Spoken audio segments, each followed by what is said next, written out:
reply to your present your Professor TEIN's message.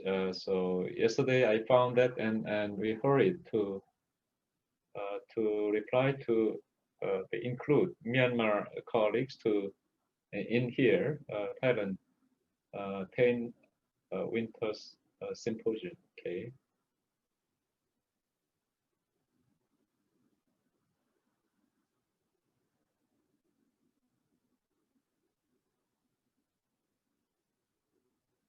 자, 시간 다 돼서 요거 저 끊을게요. 그러면 시작하시면 됩니다. 저는 저 음소거 하겠습니다.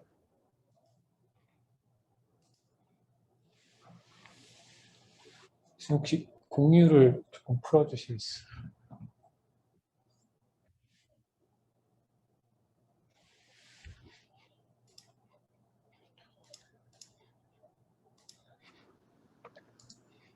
Hello, Dr. Vichana. Hello, Dr. Apichaya. So I'm glad to see your names. So as was explained, then this workshop, the co-organizers are Professor Minsan Lee and Professor Jason Lee, and we are going to have the guest speaker, Dr. Minsan Lee. So now I'm going to deliver the host to Professor Dr. So. Right, please. Hello, everyone, and Happy New Year, although it's quite late. So I would like to welcome all to 2021 TEIN Winter Workshop for the participants in Thailand and Myanmar. So this workshop will be dedicated to personalized dosimetry for radiotheranostics. And so I will give a brief introduction about mainly why we should do this dosimetry in radiotheranostics. And following, Professor Jason Lee and Minsan Lee will deliver a lecture. So there is, there is a increasing interest in the field of theranostics right now. And as you can see from these are the words which are frequently visualized in the abstract of Journal of Nuclear Medicine in 2017 and 18. So compared to 10 years ago, which was like 2001 or before, it had really changed a lot. Although the PET and cancer are still the #1 most frequent word visualized in the abstract, there are newcomers such as therapy or treatment. So now we have the tool of this theranostics, and theranostics is a combined word of therapy and diagnostics. And it has its strengths that it can actually see who will get the therapeutic effect. So with using the same ligand, we can put a imaging isotope such as gallium and indium, and we can see who will have the treatment response. And after that, we can select these patients and give a therapeutic agent by labeling this time with a therapeutic radioisotope such as lutetium or yttrium or alpha particles. So this is not a new concept. It has been used a long decades in the field of nuclear medicine. So as you can see, we are doing this radioiodine therapy in our clinical situations. So from the image after the radioiodine therapy, we can see how much this radioiodine has been uptake and where this radioiodine has been uptake. So we can predict whether this patient will have a therapeutic effect or not. And as assumed at the second therapy, you can see in the image that it has been, there has been a response. So as the same concept, we are now applying these theranostic concept of theranostic in treatment of neuroendocrine tumors or prostate cancers. So first, you can actually image the patient and you can decide whether this patient will have a bad response to the treatment or whether he will have a good response. So we can choose this patient with this positive target and then deliver the therapeutic agent, which is labeled with lutetium-177. And here, we can actually, using these images, what we can do is we can firstly predict how much will be delivered. And after the treatment, we can also see in real how much was delivered to our expected target and normal organs. So this is what dosimetry is. And as you can see also, because of this increasing interest in the therapeutics and theranostics, there is also increasing interest for the dosimetry, especially personalized dosimetry. But this dosimetry is not actually a very novel concept. It is every day applied for the radiation therapy. So every day, the radiation oncologists actually draw this kind of ROIs to give the most optimal dose to the tumor in the same time preserving the normal tissues. So as some says they are actually painting the dose, and we can call it like art of radiation. And this concept is not actually a concept for radiation therapy only. We actually use this concept too. Where we use is when we treat this toxic nodular goiter or hyperthyroidism, we actually calculate how much iodine we should deliver. It's calculated like in some formulas. So we do this dosimetry. So again, so why should we do this dosimetry for the patients? The purpose is to deliver a lesser radiation dose to the lesion, the target lesion, and in the same time without causing undesired effects in other normal tissues. And to do this, there comes a concept of AHASA, which is known to be an abbreviation of as high as safely administrable. So here you can notice that to achieve this purpose, we can have two strategies. The first strategy will be focusing on as high. So as high means you need to give as high dose as possible to the target lesion. However, to actually calculate or do the dosimetry for the target tumor is in some case hard, like for if there is a lot of metastatic lesions, or like if a lot of metastatic lesions have different uptake, the accurate absorbed dose to the tumor calculation may be impossible.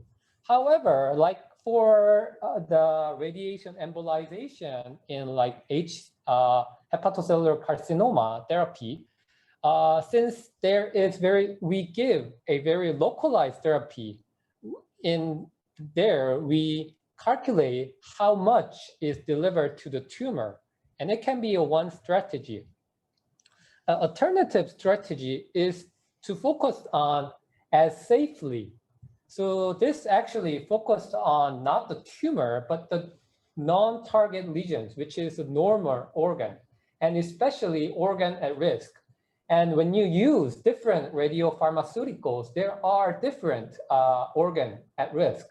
So for example, like when you use an iodine-131, the bone marrow will be the major organ at risk. And for radiation embolization, liver or lung tissue can be organ at risk. And for the newly introduced lutetium dotatate or PSMA, like kidneys or bone marrow or for PSMA, salivary gland can be an organ at risk. So here the strategy comes that there is a maximum tolerable dose for each organs. So when you give a therapeutic agent in this maximum tolerable absorbed dose, which reaches the maximum dose to this normal organ, you can get as high as possible dose in the same time to the tumor. So this is a alternative strategies that how we apply personalized dosimetry. Then how do you choose this threshold or maximum tolerable dose? It's actually decided by this dose effect relationships. So there has been many studies regarding how many doses are really a tolerable dose. So for the thyroid cancer, there has been a lot of study, and they have shown that in the blood, so for the bone marrow, the threshold dose was too great, approximately too great. So now what we can do is we can give as high dose as iodine 131, which reaches the blood dose to 2 gray. And in that way, we can deliver a more therapeutic dose to the tumor or our target regions. So this is the strategy of the maximum tolerable absorbed dose approach.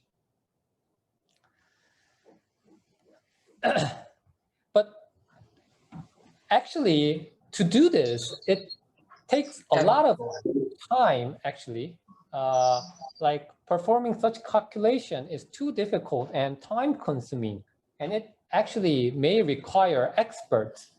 Then why should we do this laborious thing? Or it can be simple, but it is still laborious. And actually, if you think like this multi-time point, the patient should reside in the hospital for quite a long time.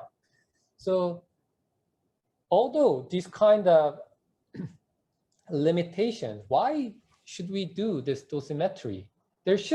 So there has been a study whether applying this personalized dosimetry is applicable or not. So from the thyroid cancer, there has been a study applying this maximal safe dose, which is, as I told earlier, about maximal dose of 2 gray to the blood or to the bone marrow. So this patient was given dose, which is a dose which reaches the maximum dose to the blood of 2 gray. And so this dose, the mean calculated dose given to the patient were 12.5 gigabecquerel, which is actually more than the dose, which is when we give it in empirical situations. And when it was given like this, there was more response. Actually, you have to notice that the enroll criteria of this study was the patient who had no response to the iodine 131 with the fixed dose strategy, which is our empirical strategy. And although these patients had no response to the fixed dose, when we apply this maximal safe dose strategy, there has been quite a lot of patients having a response. For CR and PR, there was more than 45% of patients getting response. And together, because we have given this maximal safe dose, the toxicity was relatively low. And although there was shown a cytopenia, only a transient cytopenia was seen in this study. And more recently, in 2011, there has shown a more another study comparing this empirical fixed dose method compared to this personalized dosimetry. And also in here, they have given a maximal safe dose, same as the previous study, and they have shown that there is a gain in the survival compared to the fixed dose. And when you see the toxicity and safety profiles, you can see there has been actually no significant difference compared to the fixed dose with this dosimetry-based method. And this is not only applied to the iodine therapies, but there is also studies regarding this transarterial radioembolizations. So we do a technetium MAA scan before the therapy, and the purpose of it is to calculate the hepatopulmonary shunt function or to identify patterns of extrahepatic activity which may pose contraindications to this therapy. And the purpose is to actually exclude the patient who will have a side effect in this extrahepatic organ, mainly the lung.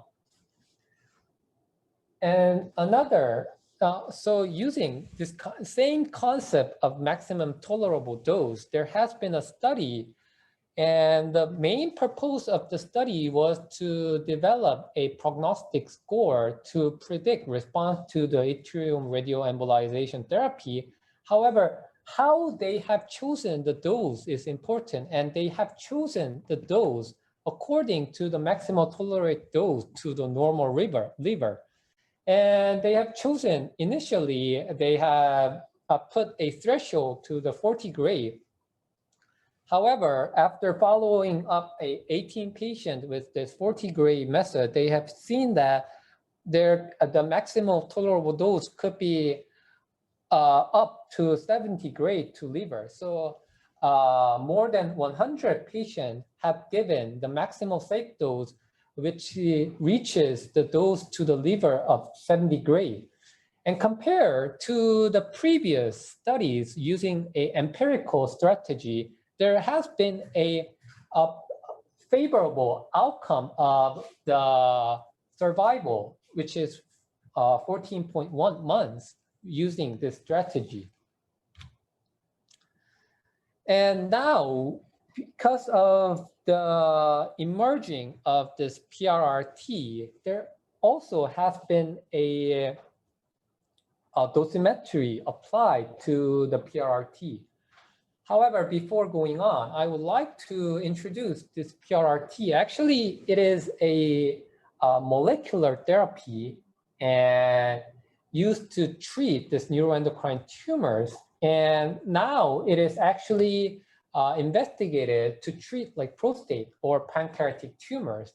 So it is a targeted therapy. And for the neuroendocrine tumor, the target should be the somatostatin receptors. And you can use a yttrium or lutetium-like therapeutic radioisotope and target this and have a therapeutic effect. And it has shown a very high gain, a favorable result from this phase 3 clinical trial, which is named as NETTER-1. And according to this study, the Lutathera, the lutetium dotate, finally has gained the approval from the FDA, is now readily available in the clinical situations. However, when you see the FDA label of this Lutathera, actually this Lutathera is given as a fixed dose, like as a 200 millicurie for 4 cycles are given to the patient, and it is written down and it is approved as this dose. However, the clinicians and researchers are thinking, compared to this fixed dose, there will be a more efficacy if you apply a personalized dosimetry when you personalized dosimetry. So there has been a multicenter study to see the efficacy of applying this personalized dosimetry in the lutetium dotate therapy. which is called the Illuminate. And how they have made the strategy was to, they have chosen a maximal tolerable dose, which this cumulated kidney activity effective dose reaches 27 gray. And when the patient, in this dose, if the patient has a stable disease or response and without toxicity, they move on to the next step, which reaches the kidney cumulated dose to 40 gray. So in this study, the maximal tolerable dose was focusing on the kidney dose because this dotatate usually accumulates in the kidney. And in this, they have shown that when you do this, they have like the patient will get different variable cycles. Not only right now, the prescribed the dose and prescribed dose is 200 millicurie for 4 cycles. However, for this kind of strategy, there has been the patient have got different numbers of cycles. And although there have shown that some decline in renal function was seen from this study, there was no grade 3 or 4 toxicity from this study.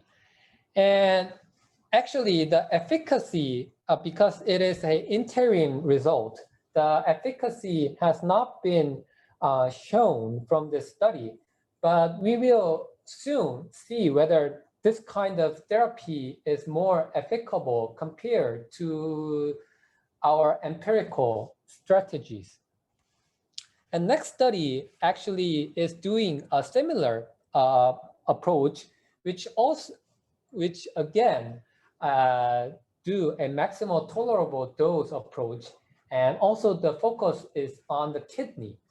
And compared to that, they have set the maximum dose to the kidney at 23 gray, and which is different. Firstly, for the first dose, because there is no lutetium scan, you calculate the target dose to kidney by the body surface area and GFR. And after the second and fourth cycle dose are calculated based on the result dosimetry of the previous cycles.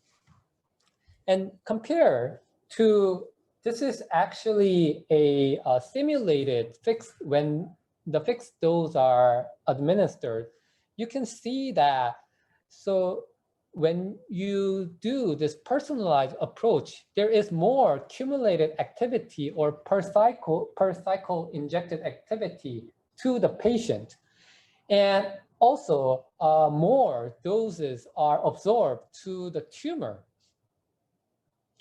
So in the preliminary interim report, they have shown that there has been some efficacy when applying this method. And they have gained partial response and mild response of more than 45%, or more than 50% of patients had gained response using this personalized dosimetry approach. And however, in the same time, the toxicity was relatively not significant, although there were some grade 3 or 4 toxicity according which is related to the bone marrow toxicity, and lymphocytopenia was actually shown more than in 50% of patients. Although these was grade 3 or 4, this patient showed to be a transient. So there will be a follow-up study which will show whether this has a whether this is real applicable or not.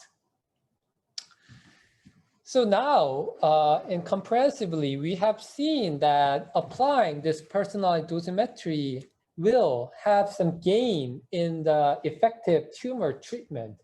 In the same time, relatively no significant difference in the toxicity. So how then can we do this dosimetry? So the standard method right now in nuclear medicine field, and which is simple and fast, is the organ-based dosimetry. So here, the source organ and target organ is important. So as you can see, this target organ gets a radiation from the target organ itself and also from the adjacent organs, which is known to be the source organs. So the organ-based dosimetry is to calculate how much of this target organ received the dose from these source organs. So what we need is a cumulated activity of the source organ and also this S factor. So let's assume from this gallium, this PSMA image. So if we assume, if we want to calculate the absorbed dose in the liver as a target organ, what can be the source organs? So you can see there can be a radiation from the liver itself, and there can be a radiation from the salivary gland and kidneys, or also from the bladder. So these all can be a source organ. So you have to calculate the cumulated activity in the source organs. So what you have to do is you have to actually achieve a multi-time point data acquisition. So why you need a multi-time point is you need to actually get a time activity curve from this multi-time point data. And from this time activity curve, you have to calculate area under the curve and assuming at a infinite time for the infinite time.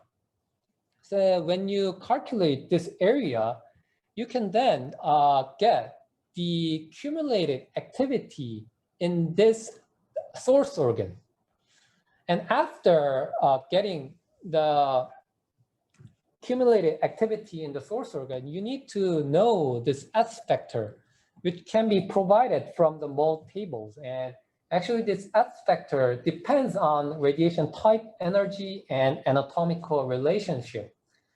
So this is actually a table from the MERD, and it's about how this iodine 131 is the relationship between the source organ and target organ for the iodine 131. And for example, if you see the thyroid as a target organ, there are, as a source organ, you can think that if you assume, if you want to calculate the target as thyroid, so if you think the thyroid as a source organ, the thyroid will have the most effect on the thyroid itself. So when you see the target organ as a thyroid, you can see this S factor is the highest for the thyroid. However, when it gets further from this source, you can see, like for the lung, it gets lower, and for the kidney, it gets lower. So this S factors is actually depend on the radioisotope what you use, and also this relationship between these anatomical organs. So now you have this cumulated activity and the S factor. You can now calculate the absorbed dose in these target organs. And when you sum all these target organs, you can actually calculate the effective dose to the total body. However, this kind of organ-based dosimetry actually has an assumption that this organ has uniform activity, and this medium has also a uniform distribution. And this S factor is derived from this Murd phantom, which is known to be the average man. So actually, it cannot reflect the patient specific. It's not patient specific. So you need the solution for this, for more patient specific approach can be the Voxel-based dosimetry. And actually, it is based on Voxel-based Monte Carlo simulation, and each voxels are regarded as single organ in this approach. And it is independent to the human anatomy, and heterogeneous activity distribution is acceptable in this approach. However, like since this approach is based on this Monte Carlo simulation, there has an extensive computational cost and time. So recently, Professor Jason Lee and Dr. Minsan Lee have actually reported a more applicable, efficient method of Voxel-based dosimetry using multiple Voxel S value, which will be discussed in the following lectures.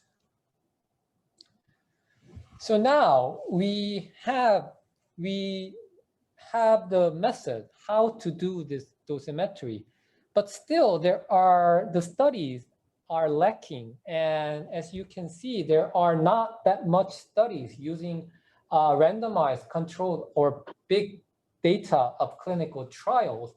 So you can give us, more data to this field. And as this dosimetry is applied in the radiation oncology, they do everyday dosimetry drawing and painting those. But in nuclear medicine, we don't. We just give an empirical or fixed dose to the patient. So we need to do this personalized dosimetry to give more optimal dose to the patient, in the same time preserving the normal organ toxicity. So more precisely, the lectures will be regarding about how to do this dosimetry, about organ-based dosimetry, which is the standard method right now, and Voxel-based dosimetry. So Professor Jason Lee, who has received his degree of electrical engineering and PhD of biomedical engineering from Seoul National University, and he joined Seoul National University College of Medicine, where he is currently a professor of nuclear medicine, biomedical engineering, and biomedical science. He has achieved academic achievement in various fields, from image analysis to development of very early PET systems.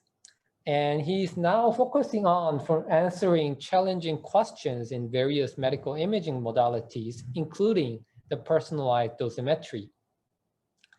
And Dr. Minsan Lee, who will give us a lecture regarding the organ-based dosimetry, has received her PhD of radiation applied science from Seoul National University. And she joined Korea Atomic Energy Research Institute in 2020, and she is currently a senior researcher. She has achieved academic achievements in medical physics in image acquisition and Voxel-based dosimetry. So I would like to welcome all to this 2021 TEIN workshop and to our following lectures from Professor Jason Lee and Dr. Minsan Lee. So we will have a 7-minute break, and we will start at 4T. Sorry for the time, I think it has been wrongly placed. So we will start from Professor Jason Lee's lecture 7 minutes later. And I would like to inform all that our lecture proposed is for the interactive discussion, and So if you have any questions or comments in between the lecture, please give us some chat. Then we can actually discuss after the lectures. And there has been some questions from Professor Lee, Dongzi Lee. So the first question might be, are you doing dosimetry individually for everyone in routine? So right now we will say we are not doing individual dosimetry for a routine process.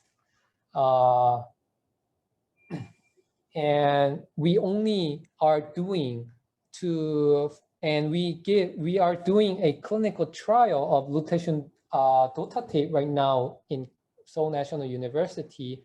However, we are giving the patient a fixed dose.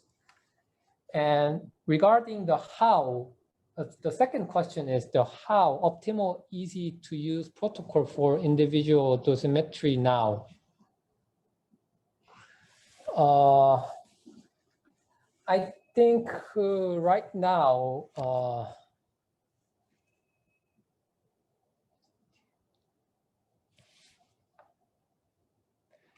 regarding this optimal, easy to use protocol for personalized dosimetry, I think it will be more detailed from Professor Jae-sung Lee's lecture in Voxel-based dosimetry.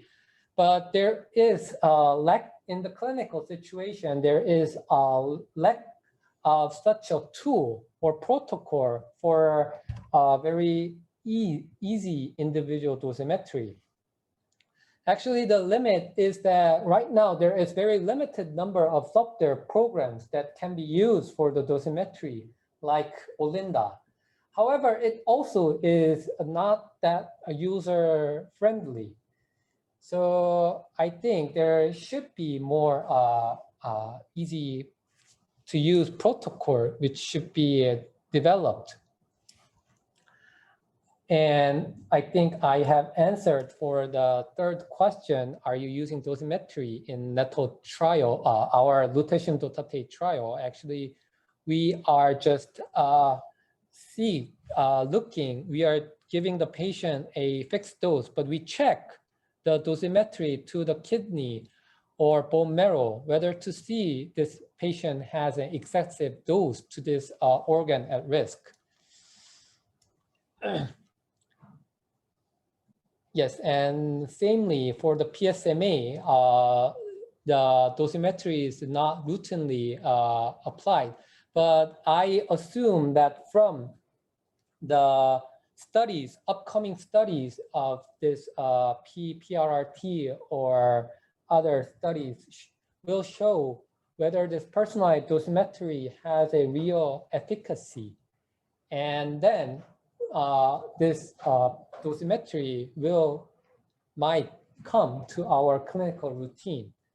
And it should be helped from a software or protocol which is easy to use. So is there any other questions or comments? I think I have used a lot of time for the break, but do you have any questions or comment?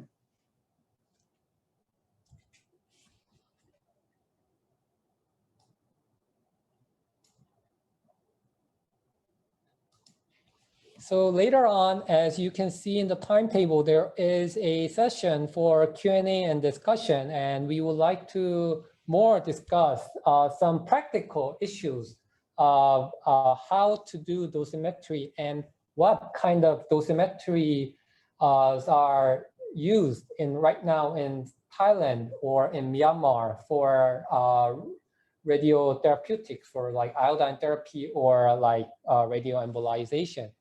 I think it will be great if you can share us your situations at that time. And in between that, if you have any questions, please write down at the chat. Thank you very much. And after, sorry, but 2 minutes, I think we can move on to the next lecture from Professor Jae-sung Lee. Before welcoming Professor Jae-sung Lee, I would like to inform that we have made a link in the chat about the questionnaires of this workshop. So if you, I would like to recommend all to participate, I will appreciate if you could fill out the questionnaires, and I think we can more improve our workshop or contents for the workshop. So thank you very much. And I think although we have very short time of break, I would like to welcome Professor Jae-sung Lee and about his lecture for basic physics for internal dosimetry. Thank you, Professor, for your kind introduction. As a professor, introduced, my name is Jae-sung Lee at Department of Nuclear Medicine of Seoul National University as well. So as the introduced, I will give you two lectures today. So the first one is about the basic physics for international dosimetry, and the second one will be the Voxel-based dosimetry that can be the alternative to conventional organ-based ones. So in the first lecture, so I will tell you about very basic the physics that may be useful for understanding the internal dosimetry. So as you may know, there are two forms of the radiation. One of them is particulate radiation, and the other is electromagnetic radiation. The first one, the particulate radiation is accelerated the atomic or subatomic particles such as electrons and protons. So we can measure the energy of this particulate radiation as forms of kinetic energy. I mean that the particulate radiation has the kinetic energy of mass because it has mass in motion. On the other hand, that the electromagnetic radiation doesn't have mass because it is just oscillating the electrical and magnetic field that travels through space at the speed of light. So that is why we can say this electromagnetic radiation wave-like or the packet of energy. So sometimes we say this electromagnetic radiation is photon or the quanta because it doesn't have mass or electrical charge. Okay. For the electromagnetic radiation, so we can there is some the relationship between the energy and the wavelengths of the electromagnetic wave. I mean that the energy can be calculated based on this equation. I mean that the energy in kilo electron volt is 1.24 over the lambda, the wavelengths in terms of in unit of nanometer.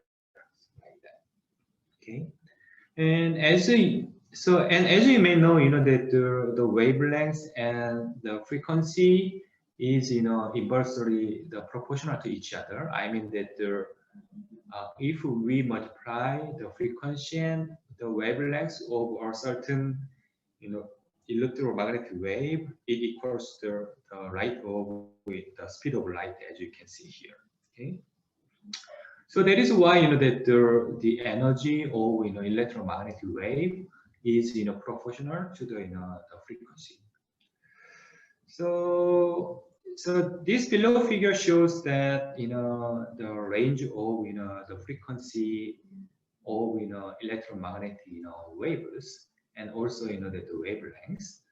The X-ray and gamma ray that we use in the radiology and nuclear medicine has very short the very short wavelengths. I mean that they have high frequency, and that is why that the gamma ray and X-ray has the higher energy than the UV or infrared or the microwave.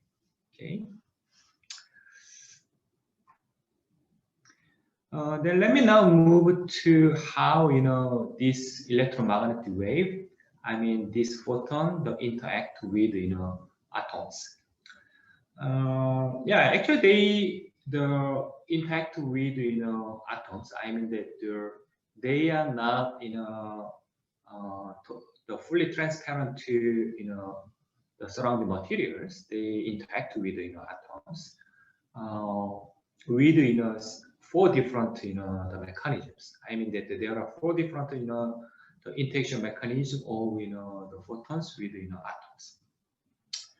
The one of them, first one is the Rayleigh scattering, that is coherent one, and second one is Compton scattering. Third is photoelectric absorption, and the last one is pair production. So in the following slide, let me tell you which is which.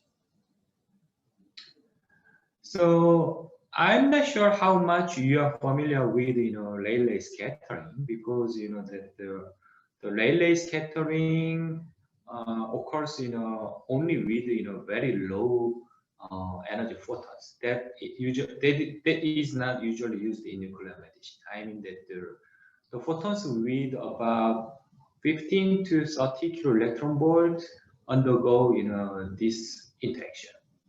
So it is quite rare in the diagnostic the range of gamma rays. By the way, that the instance photon change its direction like that when it interacts with the atoms.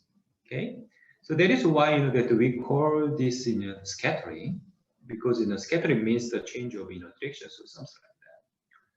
Yeah, but differently from the Compton scattering, the scattered photon has same wavelength as instance photon. I mean that the wavelength of photon so does not change due to this interaction. Okay, so that is why that there is no energy loss that is involved in this interaction. I mean that the scattered photon have same energy as instance photon. Okay, only the direction is changed. So because of that, because no energy change is involved, so it is quite difficult to distinguish this scattered photon and instance photon. Okay.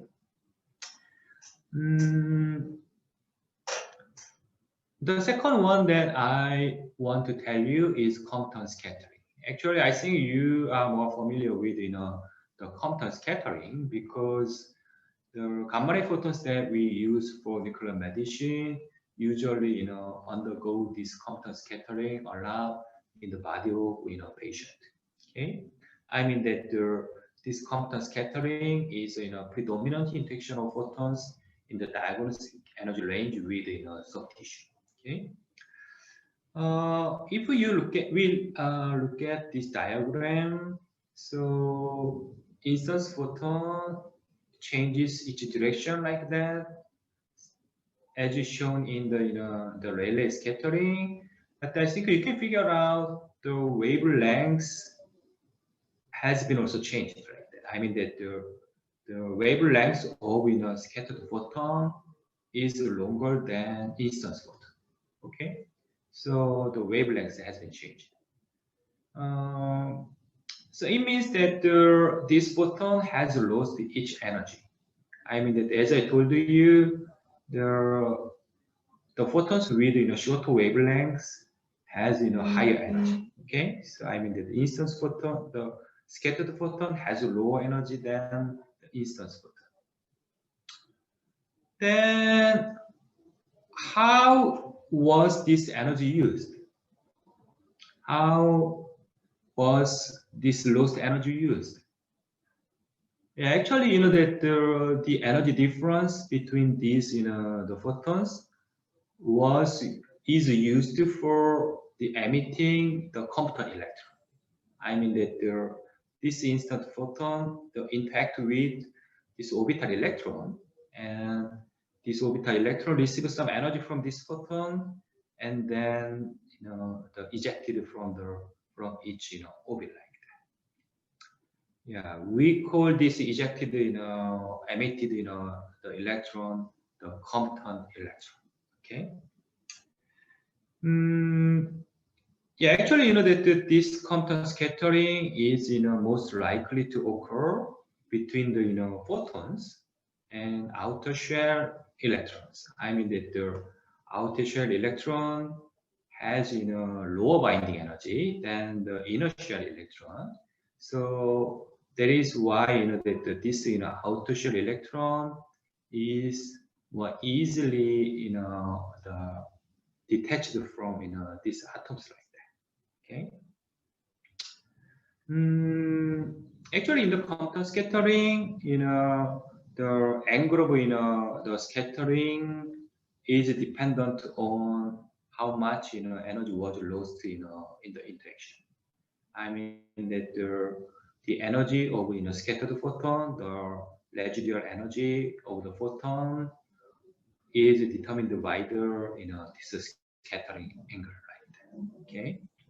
So generally, that with larger scattering angle, we lost more energy. I mean that the scattered photon with lower energy will change more angles like that. Okay. So I wish that my explanation was clear to you. Okay. I mean. The third, the mechanism that mechanism of photon interaction is photoelectric absorption. Actually, this is another very dominant interaction in the range of the nuclear medicine gamma rays. And actually, that the instance photon lose all of its energy, and that energy is used to eject the photoelectron like that. Okay, so actually photoelectric absorption is different from the Compton scattering because that there is no residual remaining photons. I mean that the photon disappear. Actually, instance photon disappear and lose all of its energy, and some of energy is used to eject this electron from the orbit, and the remaining energy is used for as the kinetic energy of this photoelectron. Okay, so that is why that yeah, so like that. Okay, yeah. And if this photoelectron is emitted from the inner orbit, so what will happen? Yeah, actually that some electron is emitted from this inner shell. It will create the vacancy of electron. I mean that there's some space, some vacant space here. So if such vacancy is available, the electrons in the upper shell, tend to move to, this lower shell because it has a lower, the energy, the state. So after, this photoelectron, the electrons in the upper shell move to the lower shell, and difference between these electron shells is emitted as a, the characteristic in X-ray. Okay, so that is why usually that the emission of characteristic X-ray follows this photoelectric absorption. Okay. The last the photon interaction that I would like to tell you is pair production. Pair production only occurred with high energy instance photons. I mean that the photon with energy larger than 1 mega electron volt like that.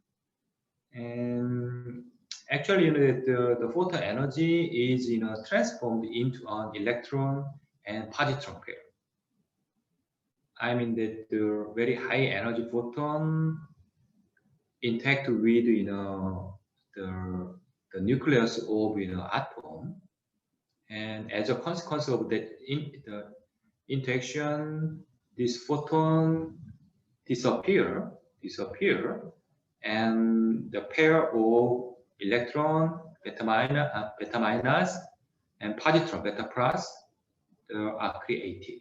Okay, so this is very interesting phenomenon, because energy of the photon is converted into the mass.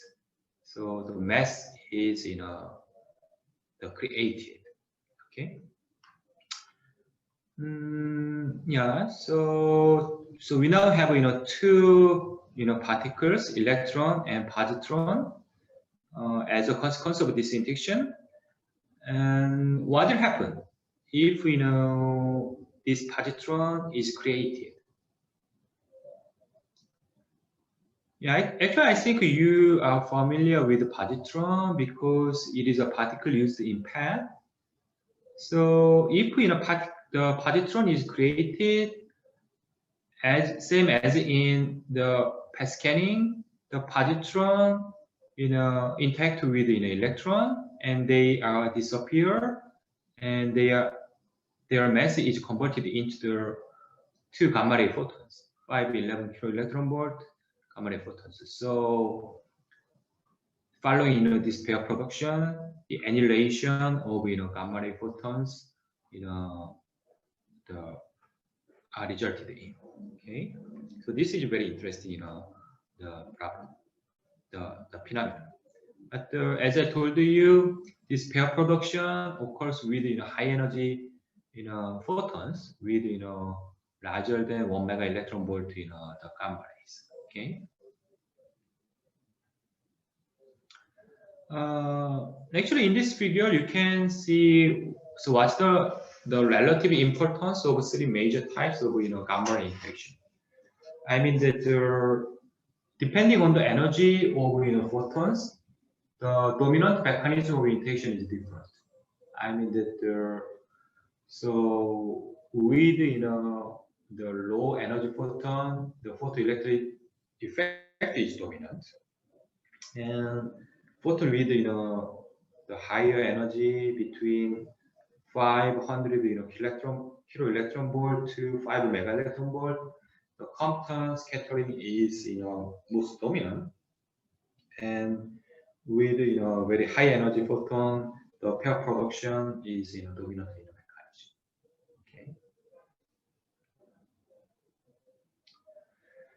So yeah, so far I told you what is the main mechanism, how the photons like gamma ray transfer each energy to the other atoms that consists of consisting of our body.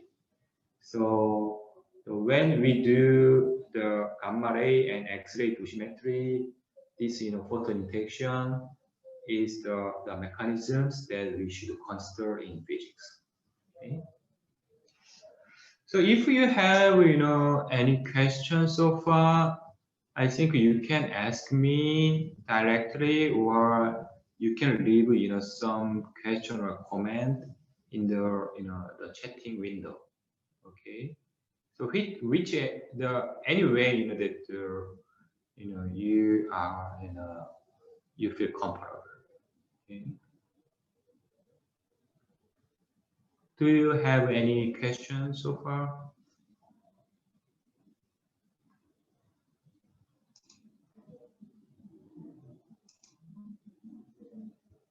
Yeah, if you don't have, let me move to the particles of ionizing radiation. Okay.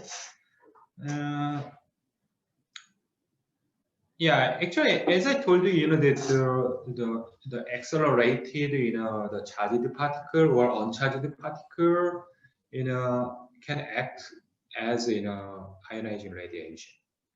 So this, the particles include, the charged particle include the alpha particle, the proton and positron, electron and beta particles if they are accelerated and if they have enough energy to ionize it, to induce the ionization of atoms.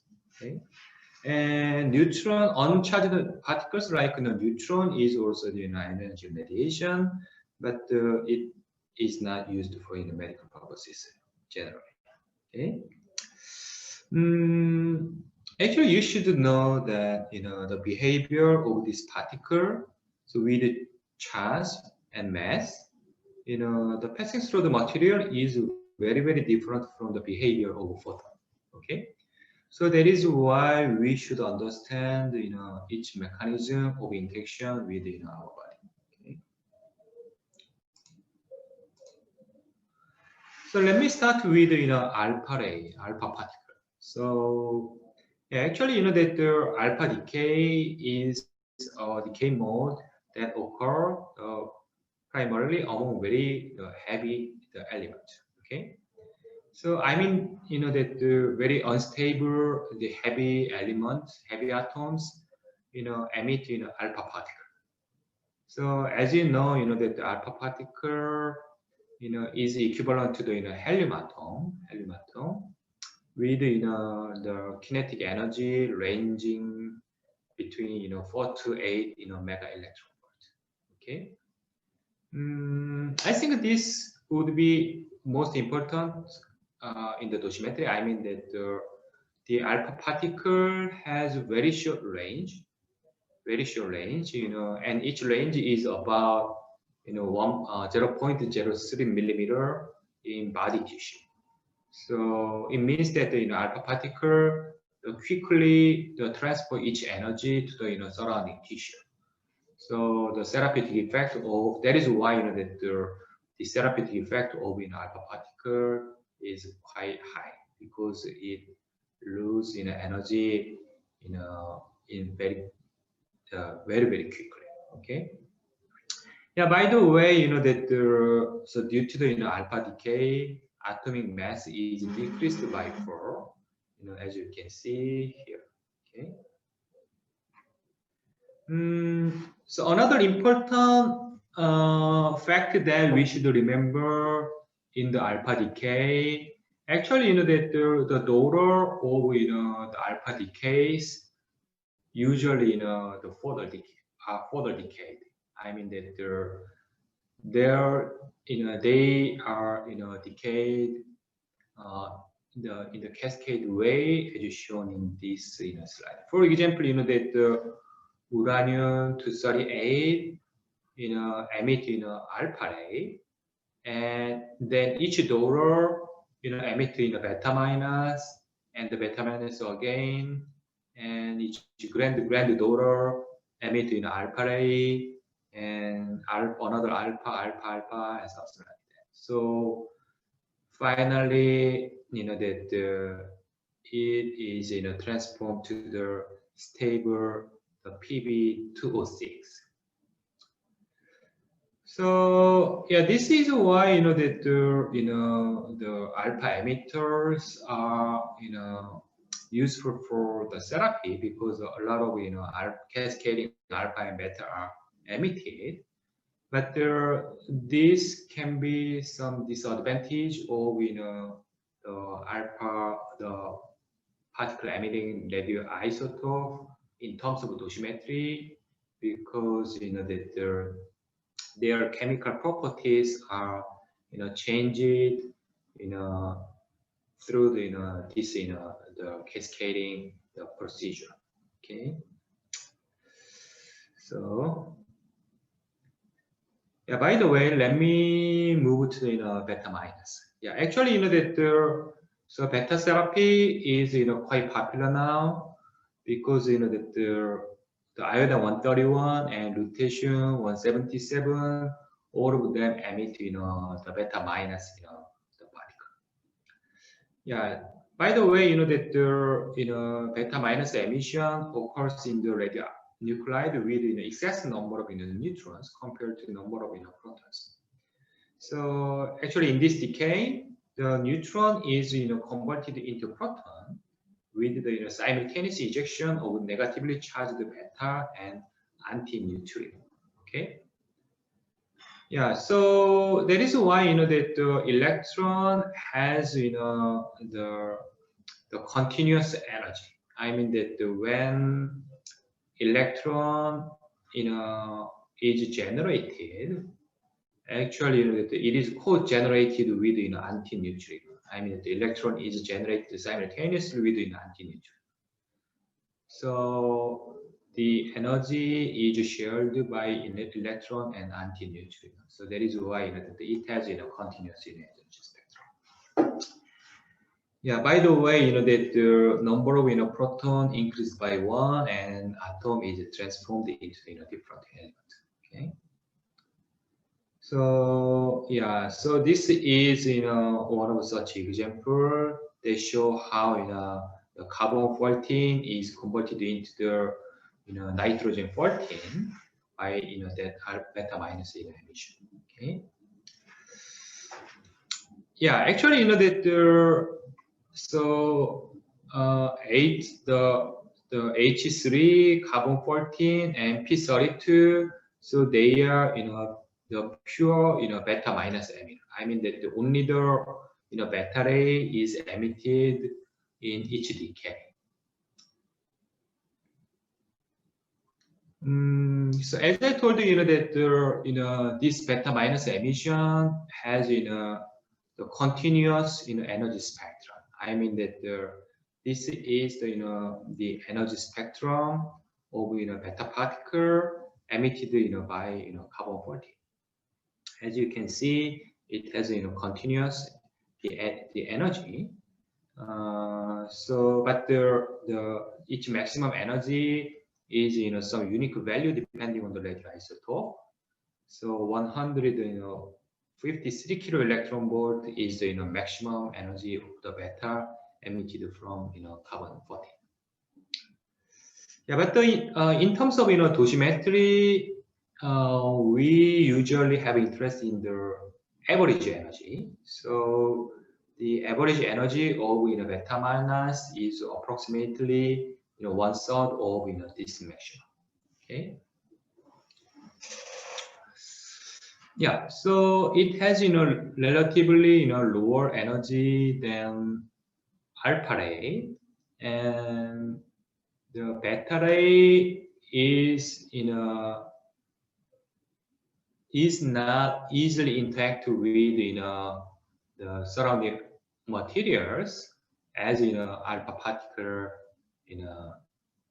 does. So that is because that the alpha particle is very heavy and it has 2+ electric charge, but the beta is a very small guy, very small one, and its electric charge is just 1-. So the probability, the likelihood of interaction of beta particle is much lower than alpha particle. Okay, so that is why that the beta particle can travel further than alpha particle, but it interacts more than gamma ray photons. I mean the gamma ray doesn't have any mass and it doesn't have any electrical charge. So in terms of the interaction probability, so gamma ray is the last one. Okay. Yeah. So beta particle, consequently, that the beta particle can penetrate only relatively small thickness of solid materials. they're longer than alpha, but they're shorter than gamma. Okay.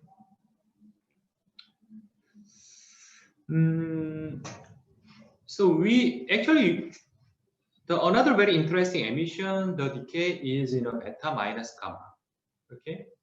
Actually, so this beta minus gamma is different from the pure beta minus decay, because the excess energy in the nuclear following the beta decay, they emit as gamma rays.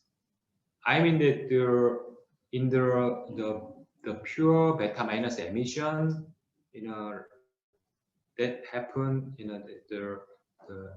for this kind of radioisotope, all of the energies are used for emitting beta minus.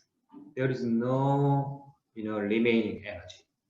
But in some radioisotope, actually it has some excess energy even after the beta minus emission. So I mean that it is still unstable, even it has even after that it emitted beta minus the radiation. So that the excess energy should be used, should be spent, and that is why that it emits gamma rays or internal the conversion electrons or other associated radiations. But in the nuclear medicine, we mostly have interest in this gamma emission. So how do you think? So what is better? Pure beta minus emission is better, or beta minus gamma is better?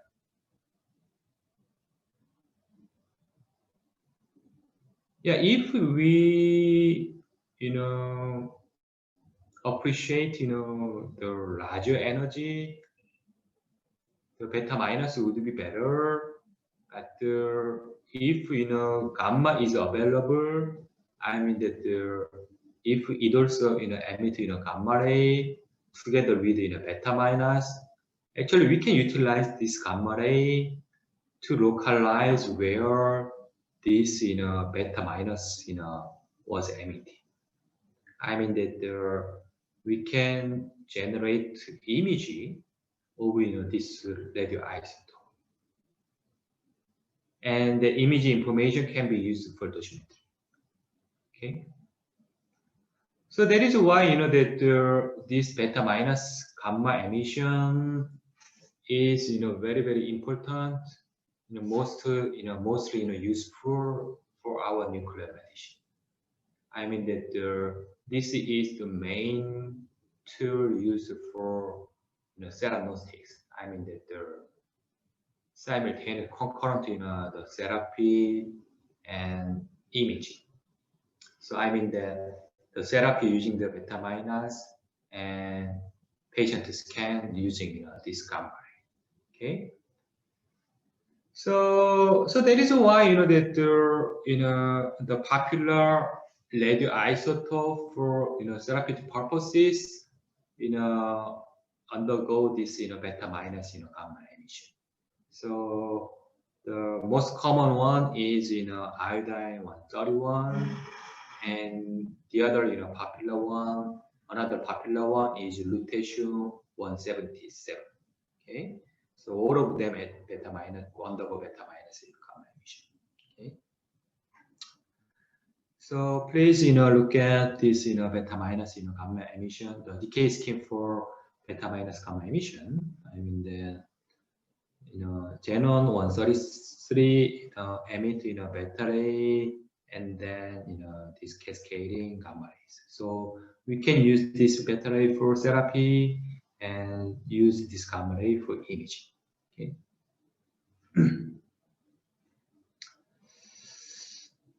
Yeah, then yeah, so we now know what is beta and alpha, but how we are curious how these particles interact with the atoms. I mean that how they lose each energy. Actually, there is two interaction mechanisms. I mean, one of them is excitation.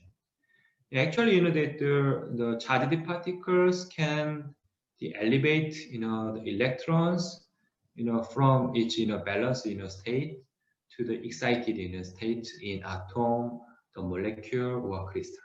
Okay, and it can also cause the removal of electrons from the atom or the molecules. I mean that it can result in the ionization. Okay, so excitation and ionization are the main interaction of charged particles. Okay, so let me first tell you what is the excitation and the excitation. Yeah, actually that if charged particle is moved around the atom, because that this charged particle is quite slow relative to the photons, and it has the positive or negative electric charge. So for example, that if the alpha particle move around the atom like that very slowly, that due to the Coulomb force from the this the plus the positive particle, the orbital electron in the inner shell can move to the the outer shell. Okay, so I mean that the instance radiation transfer each energy to the orbital electrons, and the electron in the inner shell raised to the higher line shell within the the observed atoms as shown here. Okay, so actually that so this is excitation. Okay, so we call this phenomenon excitation. I mean that the movement of inner shell electron to the outer shell. And then that this positive, the charged particle move out, then electromagnetic ray, usually the characteristic X-ray is generated, okay, to fill this frequency. So yeah, so as I told you, that the after this excitation, during this excitation, the vacancy in the inner shell should be filled. So the difference of the energy in this the difference of binding energy of this inner shell and outer shell is emitted as a form of characteristic X-ray, like that. Okay. But instead of the characteristic X-ray, the OJ electron can be generated. I think you have heard about the OJ electron. Yeah, actually, that the OJ, as I told you, that if there is some vacancy, the outer shell can move to the inner shell, and characteristic X-ray is emitted. But instead of emitting this characteristic X-ray, the energy difference that can be utilized to eject some outer shell electron. So this is a very interesting the phenomenon. Yeah, actually that although it is not the exact the physics, we can just regard that this characteristic X-ray was used to eject this electron. Okay, so consequently, as I told you, instead of emitting characteristic X-ray, the electron in the outer shell is emitted as the OJ electron. Okay, so this is very interesting phenomenon. And the kinetic energy of the OJ electron is very unique value. I mean that its kinetic energy equal to the binding energy of inner shell minus 2 times of binding energy of outer shell like that. Okay.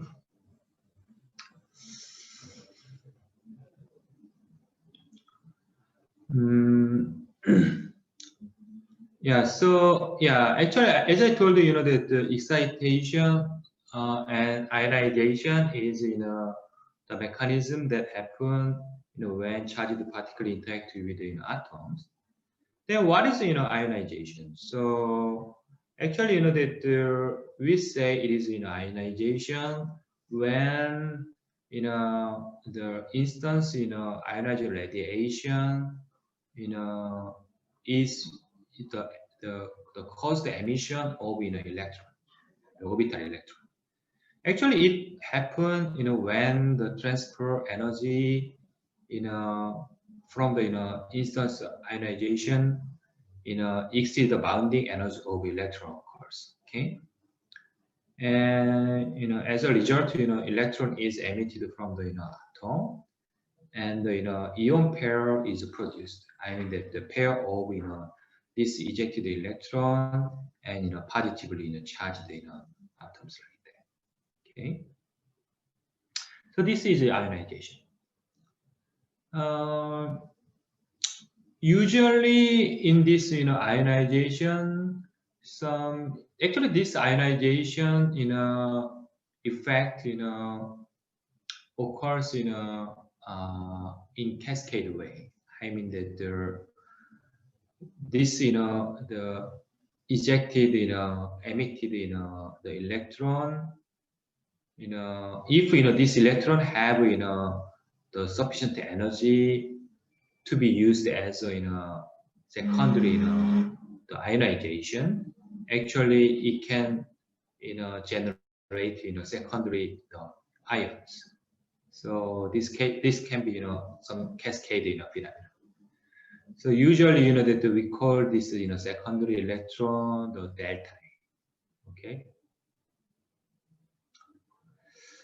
Let me now move to the the terminologies used in dosimetry to characterize this the energy transfer. One of them is the specific ionization. The specific ionization, the definition of specific ionization is number of the primary and secondary ion pair produced per the unit length of charged particle path. So that is why it has the unit of ion pairs per milliliter. I mean that how many ion pairs were generated for the unit length like that. Actually, this the specific ionization increases with the electrical charge of the particle. I mean that the larger charge, the larger number of ion pair is generated. Okay. And the specific ionization, decrease with instance particle velocity. So do you understand what this means? Actually, that if the particle's velocity, if the particle is too fast, specific ionization decrease. I mean that the number of ion pairs are lower. So that is because that if the particle's speed is too high, if it moves too quickly, actually the interaction probability with surrounding atoms is lower because it is too fast. So that is why the specific ionization decrease with instance particle velocity. Okay. The typical value of the specific ionization for alpha particle is as high as 7,000 ion pair per milliliter in air, and electrons typical specific ionization is 50 to 100 electron per centimeter. Yeah, actually that these numbers are direct association with the therapeutic effect. I mean that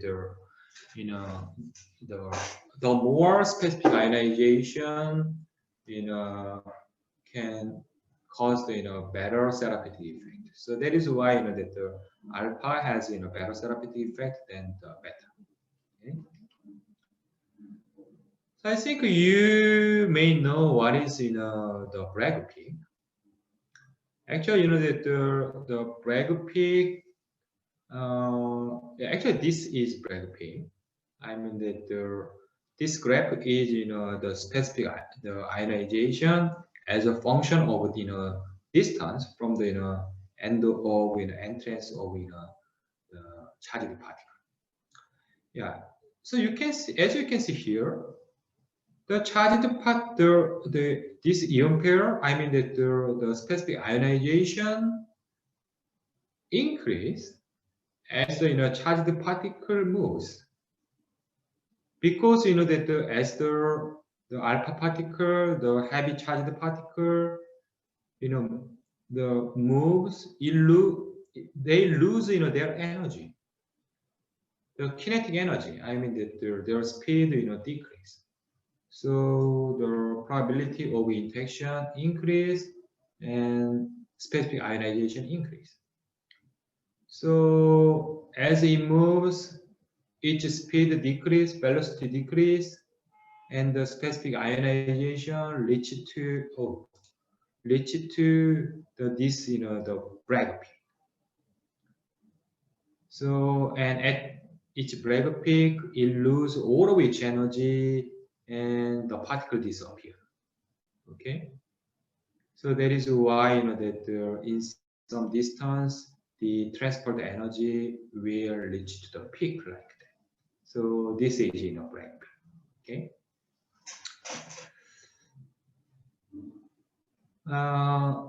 The charged particle has different tracks depending on the type of the particle. I mean that the alpha particle is very strong guy, so it moves in straight way like that. So these guys the range and path equals to each other. Yeah, but the beta particle is weaker than alpha, so it is easily influenced by the surrounding atoms like that. So that is why it changes its path. Okay, so the total length of this movement, the path is longer than this range of movement. Okay.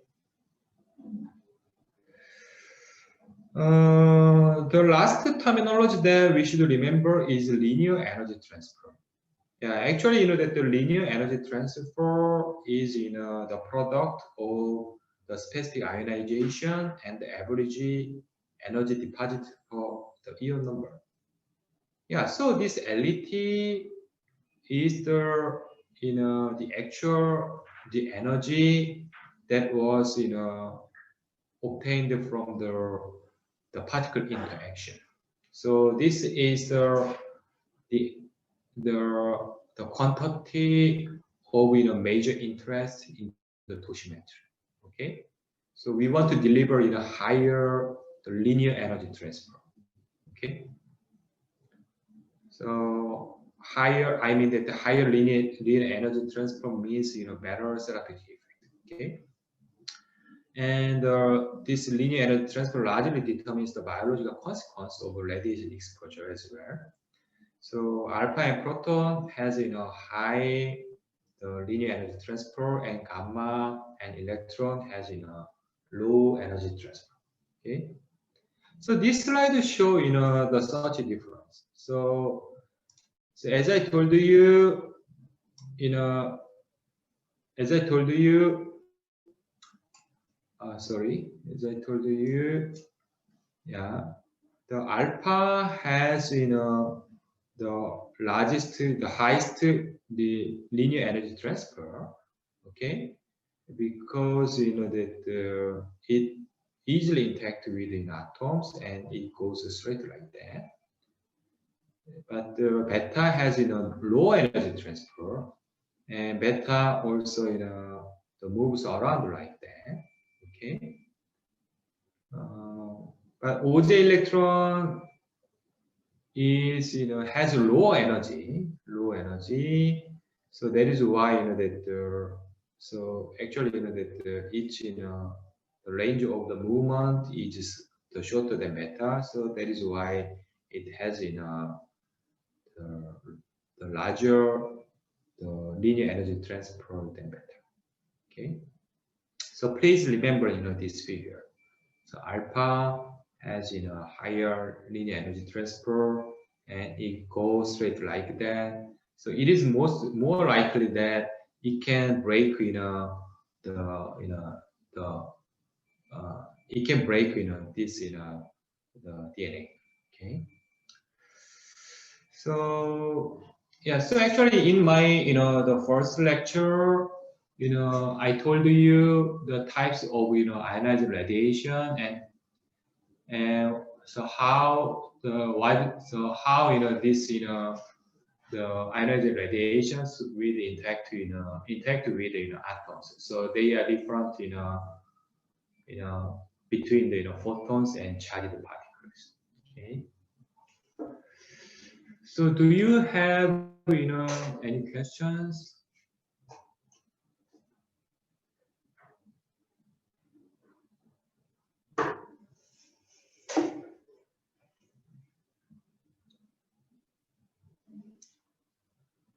Yeah, if you have any questions, you can leave the, question on the chatting window whenever the question, so you have, questions. So during the, break or during the lecture, the next lecture of, Dr. Lee. Okay. Okay. So let me finish, my first lecture now. Okay. Thank you.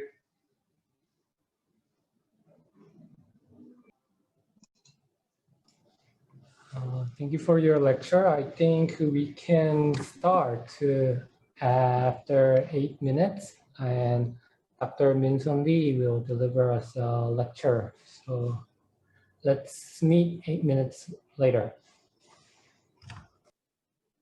I think it is time. And again, I would like to inform you, please, if we would appreciate if you can fill out our questionnaires in the link. And I would like to recommend everyone to give some comments or questions, if any, if you have, in the chat in between the lectures. And now I would like to introduce Dr. Minsan Lee, who she will deliver us lecture regarding organ-based dosimetry. So let us welcome Dr. Minsan Lee. Thank you for your introduction, Dr. Saw. Hello, everyone. My name is Minsan Lee from Korea Atomic Energy Research Institute. First of all, I apologize that because of the facility here, the web camera is not working. So yeah, I'm going to just speak in voice. So please let me know if you have any question. And so today I will be giving a lecture about organ-based dosimetry.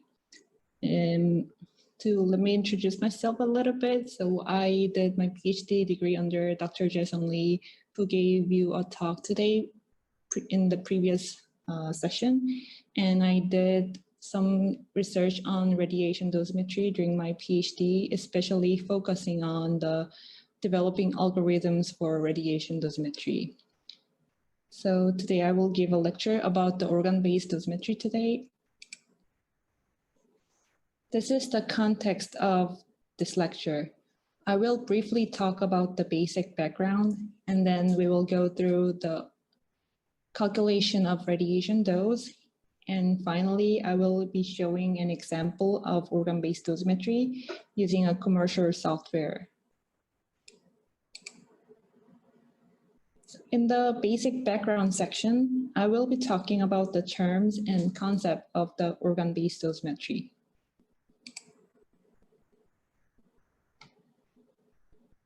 I guess you already know what is radiation dosimetry and why it is necessary throughout the previous lectures today. But just for your reminders, I would like to go through a few terms and concepts that is widely used in the radiation dosimetry.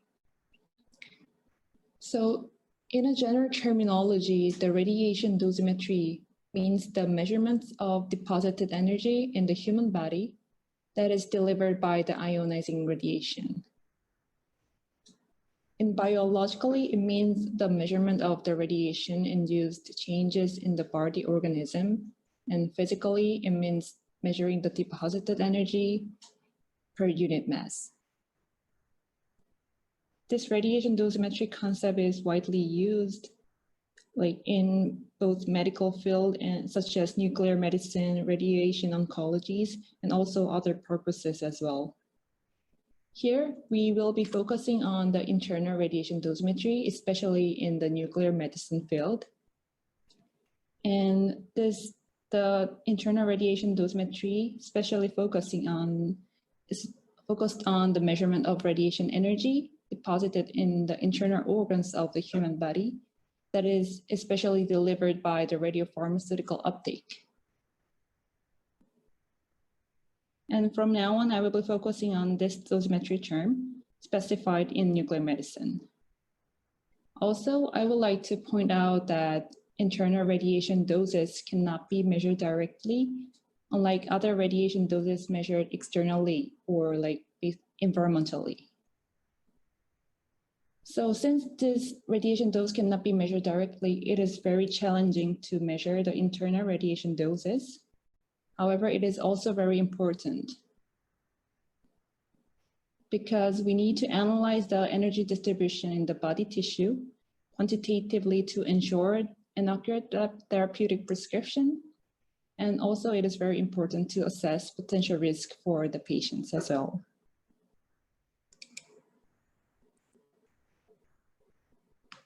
So the basic terminology used in radiation dosimetry is the absorbed dose.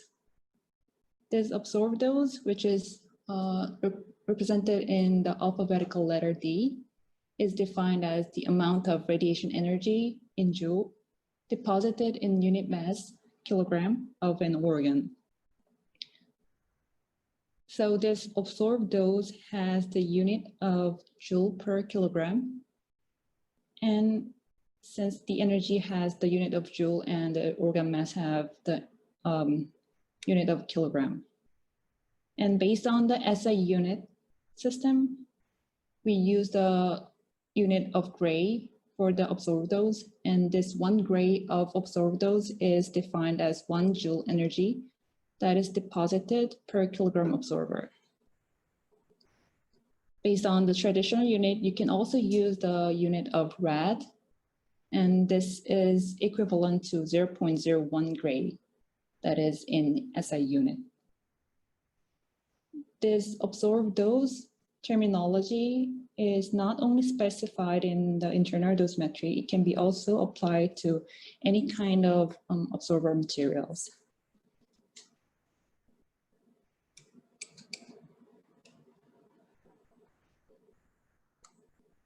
The second term that I would like to introduce is the equivalent dose and the effect.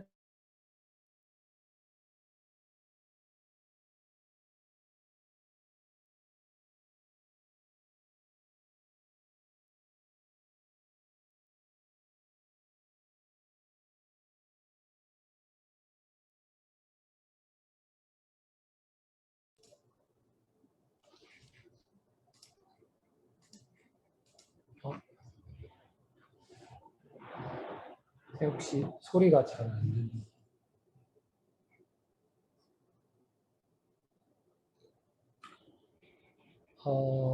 I think there has been some problem. We will fix as soon as possible.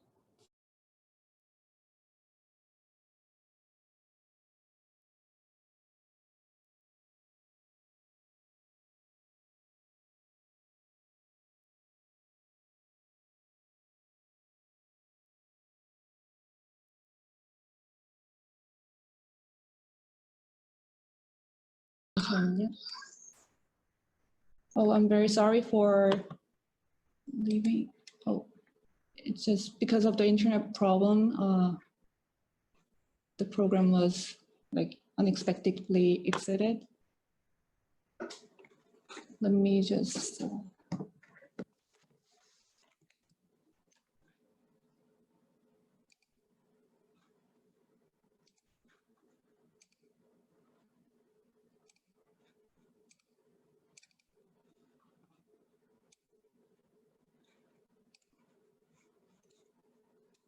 Is everything okay now?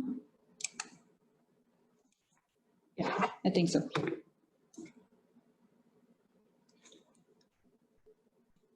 So I'm sorry again, and let me just continue. So this equivalent doses concept is defined as tissue damage per gray of absorbed dose, and this terminology depends on the type of radiation, so X-ray or gamma ray electrons or positrons, and also the energy of the radiation. And moreover, the effective dose term depends on how exactly the radiation deposits its energy in each of tissue, because there are many different types of tissues that has different density and different medium distribution. So by considering these two biologic characteristics, we can calculate the equivalent and effective doses. The unit of equivalent and effective dose is based on the base. As a unit, we use the sievert, which is shown in SV. And we can calculate the equivalent dose by simply calculating the absorbed dose in gray with the weighting factor of WR. This WR differs from the type of radiation. For example, for X-ray and gamma ray, and also electron, positron, and neutrons. And basically the radiation that is used in the nuclear medicine field, the WR factor is 1. So the equivalent dose will be exactly same with the absorbed dose. For the effective doses, we multiply the equivalent dose with the other weighting factor, WT. And WT differs from the organs. So based on the specific organ that you want to use, you will have different weighting factor, and you can multiply this weighting factor to the equivalent dose to have the effective dose values. So from now on, I would like to talk about the calculation of radiation doses. And we will be specifically focusing on the MERT method today. So how can we calculate the radiation dose inside the body? As I mentioned in the first slide, the internal radiation dose cannot be measured directly. So generally, in the nuclear medicine field, we use image-based analysis using PET or SPECT images, as you can see in the right figure. Since the PET provides the quantitative images, like each of PET voxel contains the radioactivity information that has a unit of becquerel per millimeter. So we are going to, since this, we can use the quantitative, we have the quantitative values from the PET images, we can do quantitative image analysis using PET images. And one of the example of image-based analysis in PET is the standard update value, which is called SUV. By drawing an ROI, region of interest, in the PET image, we can calculate the SUV values. And these SUV values can be used for quantitative analysis that semi-quantitatively shows the radiation source distribution within the object. However, this SUV value does not represent the dose at specific organs. So how to extract those information from images? First of all, we need a pharmacokinetic distribution. Since depending on the radiopharmaceutical distribution throughout the time, you will have different dose values inside the organs. So to obtain this distribution, we need to have a dynamic PET scan to have the time series radioactivity distribution. And then we will need a proper dosimetric model to accurately calculate the radiation dose. from the images.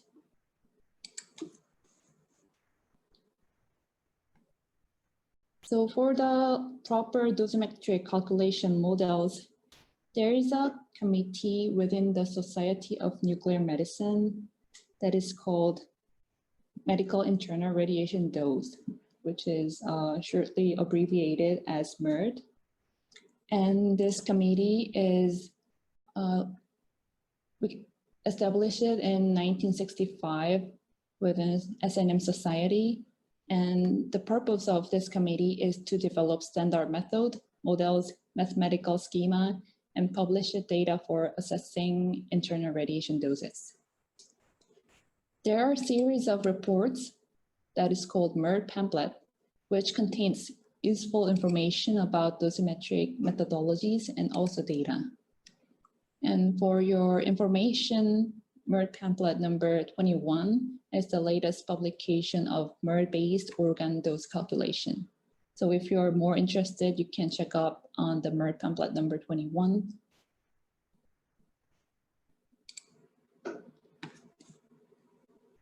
So the organ-based dosimetry approach that I'm going to talk about today is basically suggested from the MERD committee. And it is also called MERD schema. Organ-based dosimetry calculates the radiation dose delivered in the organ level that is used as gold standard of the internal radiation dosimetry. Oh, I'm sorry. I think because I'm presenting in this place as a first time, and some of my presentation file is broken. I'm really sorry about that. So, and this organ-based dosimetry approaches are used as gold standard of internal radiation dosimetry. And based on the MERD schema, the observed dose, please look up in this equation. Observed dose is represented as D, that is of a target region, which is represented as RT, from activity in a source region, which is RS, can be calculated as a cumulated activity, which is A tilde, that has the unit of becquerel per second. That is calculated, multiplied by S value, which is the organ S value that is suggested by the MERD committee that has a unit of Gray per becquerel second.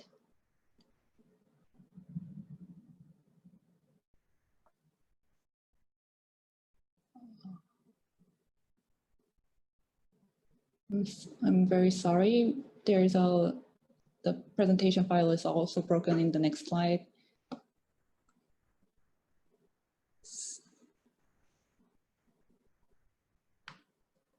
So the S value defined by the MERD committee is defined as the S value observed dose to a target region per unit activity in a source organ. And this S value concept is suggested by the MERD committee, and this S value depends on the radiation type, energy, and anatomical relationship of organs. And today I will be talking about each parameter that is used to calculate the S values and also the cumulated activity. So finally, we can calculate the observed dose based on this previous equation.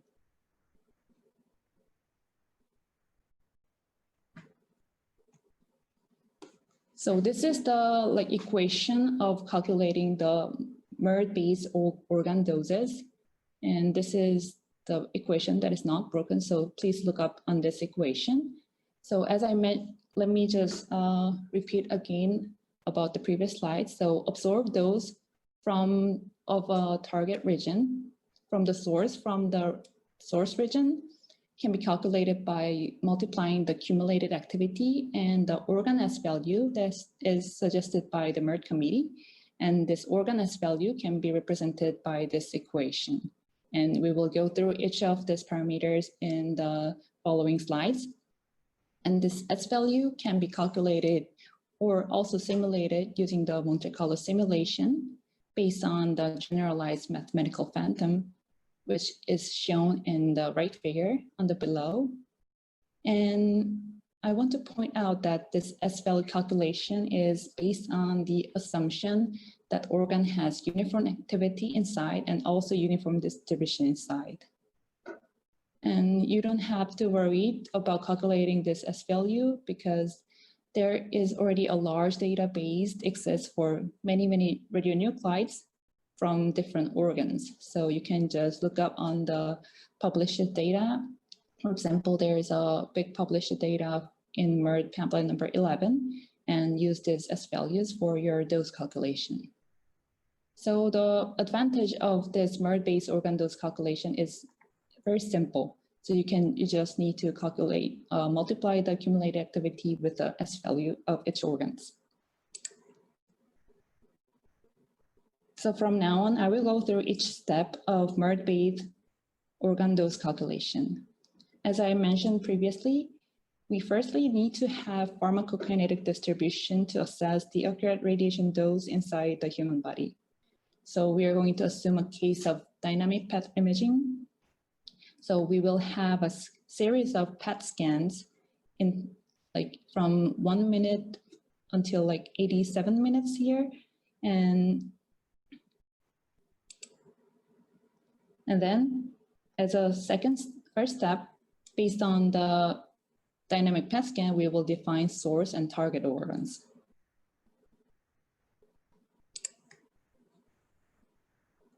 So in the human body, since radiopharmaceuticals are distribution in the whole body and organs, all the organs can be either source or target. So for example, if you want to calculate the absorbed dose inside the liver, you first need to consider the radioactivity in the liver itself, and then you also need to consider radiation coming out from other neighbor organs, such as heart, lung, or intestines. So as a first step, we will be deciding the target and source organs that is our interest. And then as a second step, we will obtain a TEIN activity curve of source organs and calculate amount of activity and time spent inside the source. This step is basically calculating the accumulated activity on this equation. And I would like to say that this procedure will be most troublesome because you will need to have a dynamic scan and draw ROI on each time series PET scans. And then due to that kind of very complicated procedure, the variation exists. And also metabolism distribution of radiopharmaceutical disease states differs from patient by patient.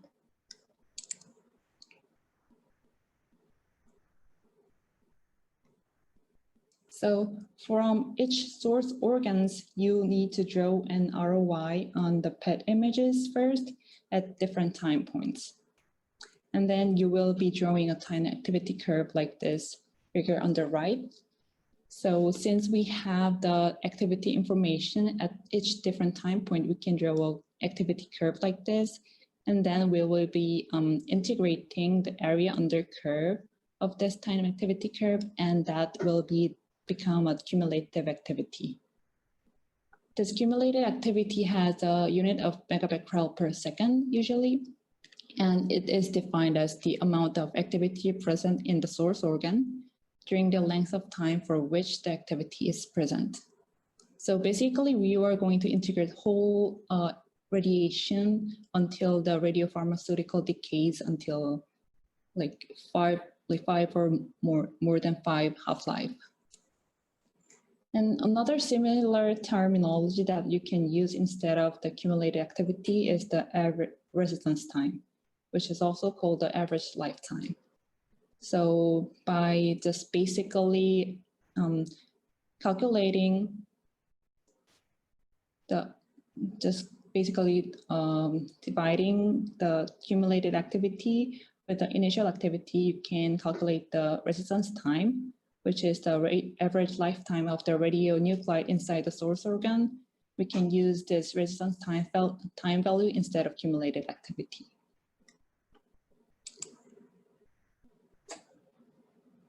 So after the second and third step, we will be going to fourth step, where calculating the total amount of energy emitted by the radioactivity inside the source.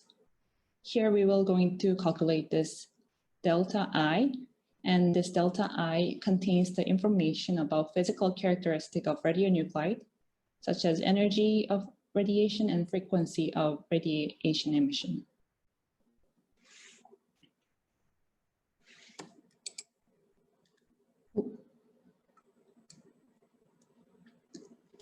So we will going to calculate this delta I, which is called equilibrium absorptive dose constant.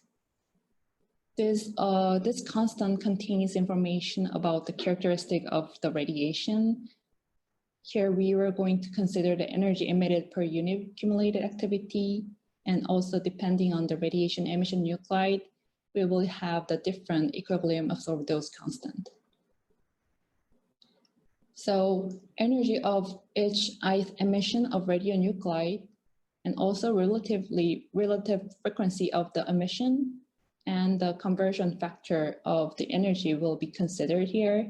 And also based on each nuclide, you will need to consider each different constant from X-ray, gamma ray, and beta ray, and etc. And this delta I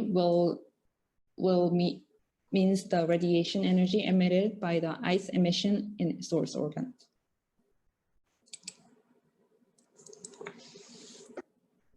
As a final step, we are going to calculate this parameter phi, and this is the calculating procedure of fraction of energy emitted by the source organ that is absorbed by the target organ is determined. And this phi parameter depends on the patient anatomy.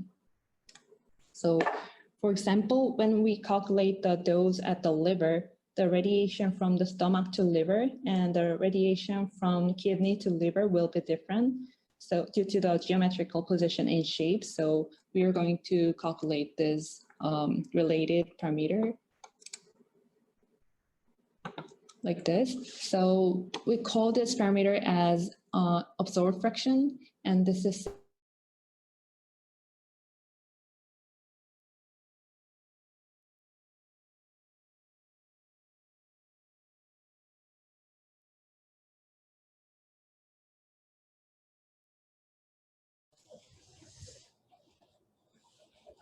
I think there has been, again, a disconnection. We are very sorry to have such problem. I think it will be served in a minute. And so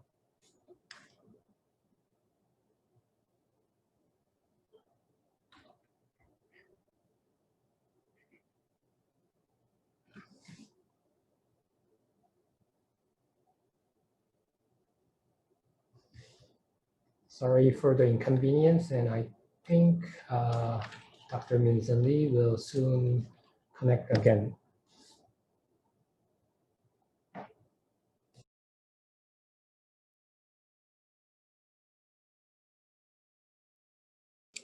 I'm very sorry today. This facility is so bad. Yeah, continuing on. So this absorbed fraction should be determined for each type of emission from radionuclide and for each source target pair in calculation. So we have been going over through every parameters that is required for calculating the absorbed dose. We talk about how to calculating the cumulative activity, how to calculate the absorbed dose constant, how to calculate the absorbed fraction, and else. So the final equation of average absorbed dose of each target organ from the source organ can be shown as this equation, and it will be divided by the organ mass of MT here. And this is equivalent to the equation that I showed in the first slide, which is A tilde times S value. So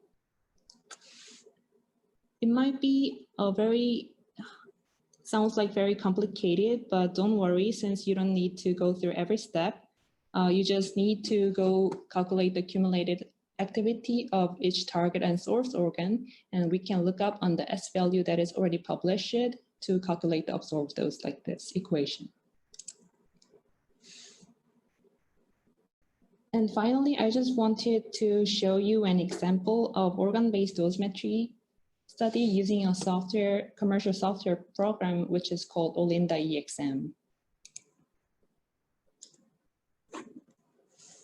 So there are several commercial software to calculate the organ doses. Here, I would like to introduce Olinda-EXM, which is organ level internal dose assessment exponential modeling. And the software was developed by the Radar Group, and it contains over 1,000 radionuclide, including the alpha emitters. And they're providing voxel-based realistic phantoms for 3 mouse, 5 rats, and 2 dog models. And also they have like many human models for adults, children, and also pregnant women. And using this program, you will have the ability to modify organ masses to patient-specific values. So you might have you will be able to apply in a specific case. And also they have the ability to assign the activity to the walls or the hollow of organs. There are also other commercial software that is called MERDOS and also BigDose. So this is the window that you can see when you open the Olinda-EXM software. You will have 5 different tabs, and this is a starting tab. And here you can see there's like no information, just like introducing things. So we will, in order to calculate the absorbed dose using this program, we will need to put information of nuclide. You will need to select the model input, and also you will need to provide the kinetic information from the dynamic PET scans. So first of all, we will going to choose a radionuclide, and in this example, I have chosen the gallium-68, and we can choose the model input with this kind of different choices. Here I chose adult female, but you can have selection of like 15, 10, 5, 1-year-old children, also newborn baby, and also you have the option of pregnant women with different months. And also there are other options of prostate gland and like peritoneal cavity, head models, and kidney models.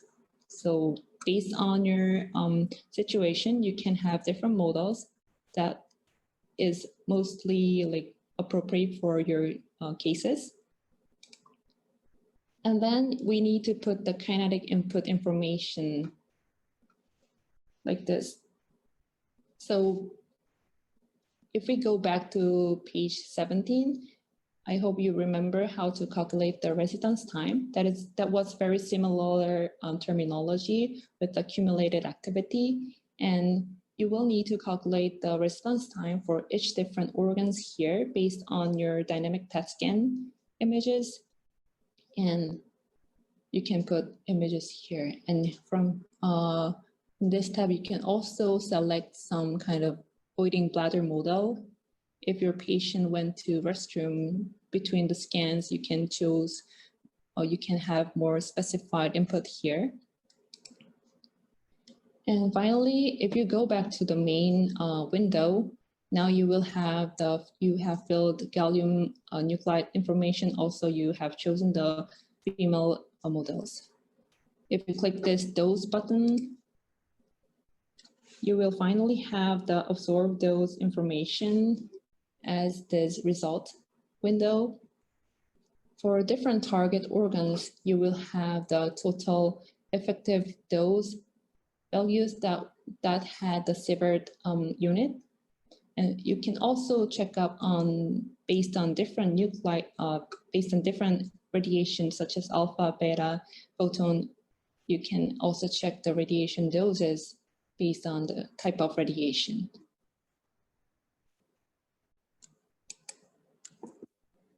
So I would like to summarize the lecture today. We talked about the organ-based dosimetry using the MERT schema. And those calculations, this MERT schema was suggested from the MERT committee that is within the Society of Nuclear Medicine. And this organ-based dosimetry is widely used as gold standard in the nuclear medicine field. The advantage of this organ-based dosimetry using the MERT schema is very simple, and it's also very fast. As I showed you in the previous example using the Olinda EXM software, you just need to input the kinetic information of each of the organs inside the body. If you put the radioactivity information, the program just calculates the absorbed dose of each organs.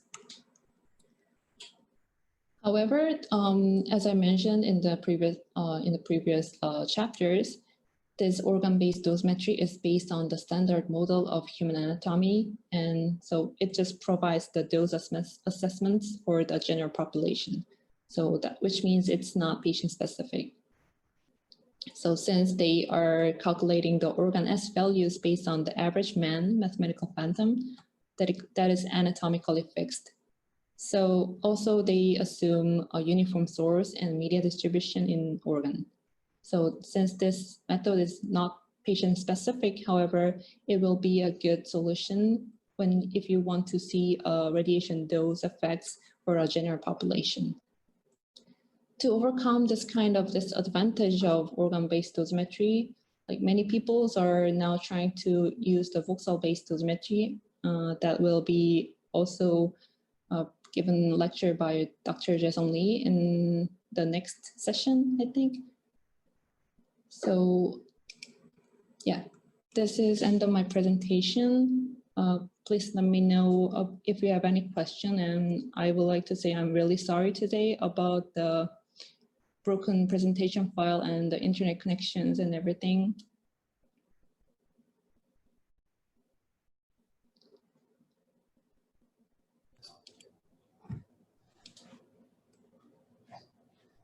Actually, we are uploading this lecture in the YouTube, and our lecture files are all uploaded in our NM portal site. So you can, I think most of you already might have known, but you can also find this lecture and also the lecture materials in that site. So does anyone have some comments, questions, or comments for the lecture today?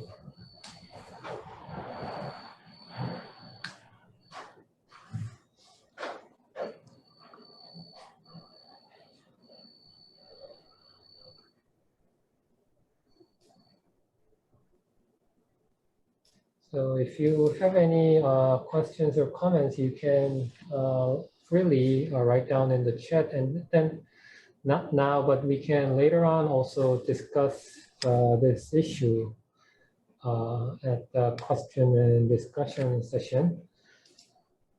Okay, so we would then have some break time for, I think we may have 15-minute break.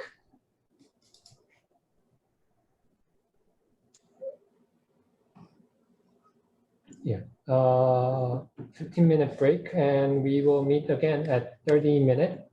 So, okay, let's meet 15 minutes later. Thank you.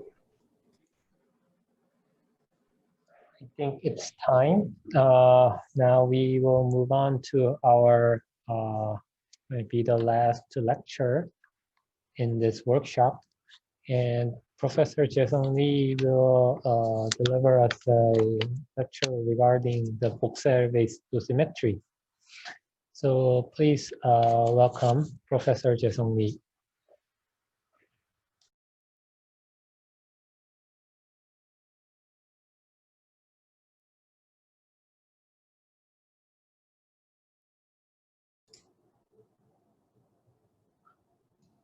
So as Professor Saw mentioned, the title of my second lecture is the voxel-based dosimetry.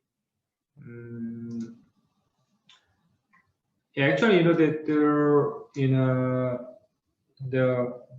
many of the slide that I will use in this lecture, was provided by Minsan.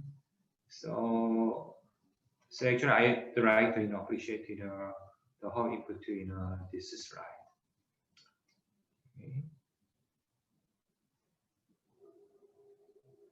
So yeah, as mentioned, Minsan, the Dr. Lee, told you in the previous lecture, the organ-based dosimetry is most the typical the approach, but this organ-based dosimetry is based on the standard model of human anatomy. Also in the organ-based dosimetry, the activity is not distributed uniformly in the source organ. So because of these two reasons, the organ-based dosimetry is relatively easy to perform, but actually the error of the dosimetric assessment is sometimes quite huge. So that is why that we have interest in the voxel-based dosimetry. So that is mainly based on voxel-based Monte Carlo simulation. In the voxel-based dosimetry, each organ are regarded as a single organ, and similarly, that each voxel is also regarded as target organ. So I mean that each of the voxels can be the both of source and target. Okay. So because that we conduct this the voxel-based dosimetry based on each individual's the image, the voxel-based dosimetry is usually independent to the standard human anatomy. And also we can consider the inhomogeneity of the activity the distribution. So that is why that we can achieve much accurate those distribution and dosimetry for the radionuclide therapy. So as I told you, that the voxel-based the dosimetry is mainly based on the SPECT CT or the PET-CT images, and it yield more accurate personalized dosimetry, because that we can consider the heterogeneity in the activity and the medium distribution.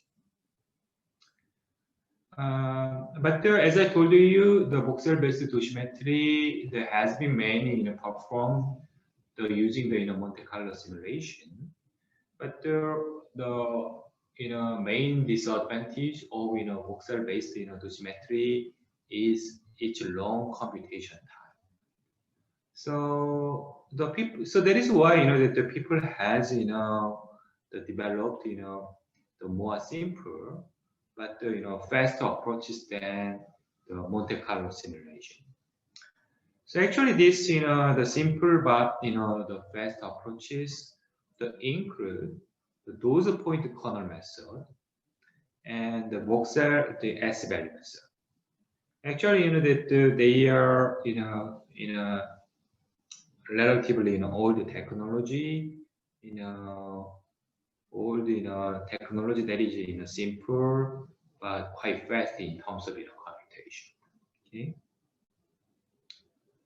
But the limitation of these simple approaches is that actually in these approaches, the medium, the heterogeneity has not been considered.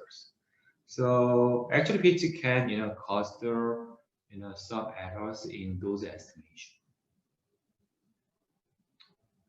So let me tell you the each of these simple the voxel-based dosimetry. Okay. So as I told you, so one of the simple but fast the voxel-based dosimetry method is dose point corner. Actually, that so dose point corner is the radiation, the radial, the observed distribution of the radiation dose. I mean that the dose distribution around the isotropic point source homogeneous water medium. I mean that we assume there is some radiation source here, and we can estimate dose distribution around this point source. So once we generate this dose point corner, usually using the Monte Carlo simulation, actually we apply convolution of this dose point corner with activity distribution. Then we can calculate the radiation dose distribution of heterogeneous activity. Yeah, actually this is a very fast approach because this is only one-dimensional, based on one-dimensional convolution operation. But actually, the heterogeneous media property in terms of the density or atomic number is not considered in this approach.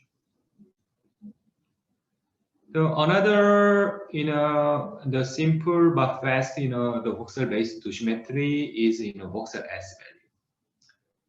I think you can, appreciate this equation. It is quite similar with what the Minsan showed you in the previous lecture for the organ-based dosimetry. I mean that in the organ-based dosimetry, the activity of each organ is located here, and the radiation dose transfer to the each target organ is here, and this is the S value from a certain the source organ to target organ. Yeah, but in the voxel-based approach, the source organ is replaced by each voxel, and the target organ is also replaced by each voxel, because as I told you, we regard each voxel as both source and target. So this is why that this equation is quite similar to the equation used in the organ-based dosimetry. Yeah, by the way, as I told you, that so those transport to each voxel is the convolution of activity of each voxel and voxel S value for water medium. Okay. It means that that the activity of each voxel is multiplied by the voxel S value from voxel I to voxel J. They should be multiplied, and we calculate summation for all of the voxels. Then we can obtain the relation to transfer to each of the voxels. Okay. So we can say this is a kind of voxel level the mode schema. Okay. And in this voxel-based the mode schema, the radiation dose, voxel level dose is acquired in the homogeneous the water medium. Okay. Actually, this approach is also fast, although that this equation require three-dimensional the convolution, but the modern computer is very fast, so the speed doesn't matter much. So it is quite fast. but still heterogeneous medium doesn't, is not, applicable, because we just assume that all of the medium is water in this, Voxel-based Voxel-based approach. Okay. So that is why, that this Voxel-based approach is only, applied to the homogeneous, tissue regions.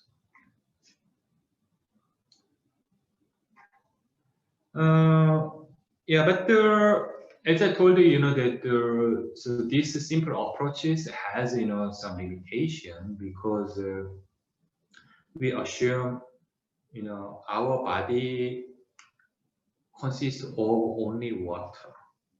So that is not true. So that is why, that if we apply the Voxel value, S value approach to the human body, the total body, the whole body like that, actually single dose kernel with, Voxel S value, the yield, some errors in the tissues that doesn't have, water equivalent, the properties like law. I mean, that the left one is, radiation dosimetry, calculated using the direct Monte Carlo simulation. That is a kind of, ground truth.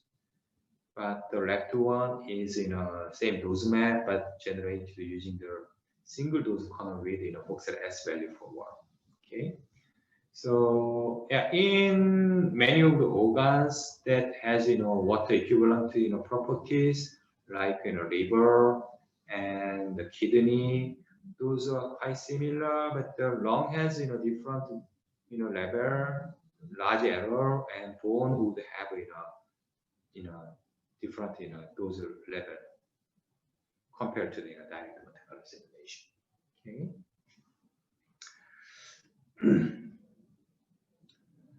Yeah, so if we go back to, Monte Carlo simulation, as I told you, the Monte Carlo simulation is a kind of, gold standard, because, in the Monte Carlo simulation, we utilize, the random numbers in the calculation, and all of the, radiation process, such as generation, the trace interaction and detection, all, these processes are, tracked in the Monte Carlo simulation. That is why we can, estimate the radiation dose very accurately if the, activity and medium property information is, properly given to the simulation. Okay. You can see here the numerous, Monte Carlo simulation toolkits, including the, EGS4, the ZM4, the MCMP, or something like that. But, not all of them support, those calculations. The most widely used ones are EGS4 and MCMP, and the ZM4 is also, popular dosimetry tools. Actually, that the Minsan and I have, used, gate simulation toolkit. So the gate is, the simulation toolkit,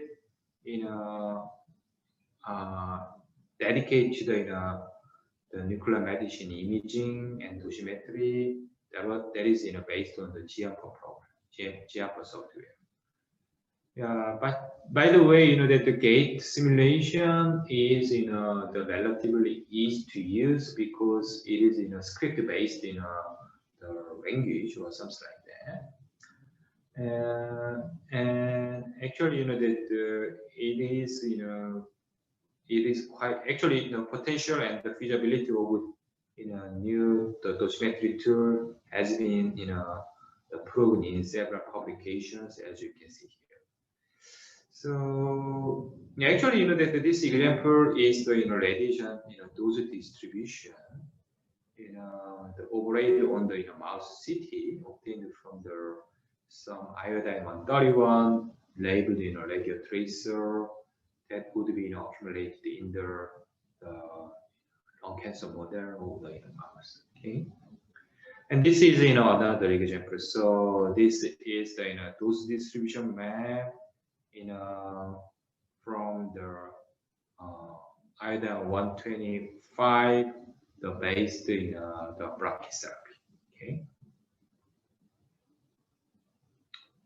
So let me now briefly tell you what's the typical procedure of voxel-based dosimetry. Yeah, actually so this is the example of procedure using the gate simulation toolkit that we have applied. So actually the first step in this voxel-based dosimetry is to acquire the patient-specific images. I mean that the attenuation images like CT and MR and emission images like PET and SPECT directly imported for this simulation. And based on these images, voxelized phantom that is the attenuation information and voxelized source that is activity information are generated. Then that if once that we provide this information into the simulation tool, the simulation toolkit start the dose calculation. Those calculation in voxel level, and that is referred as dose substrate. Okay.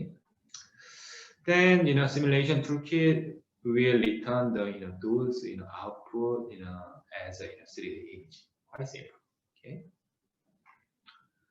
For example, that so this is the gallium 68 note RGD pen dynamic scan data from after injection to the about 90 minutes. So these data are provided to the simulation.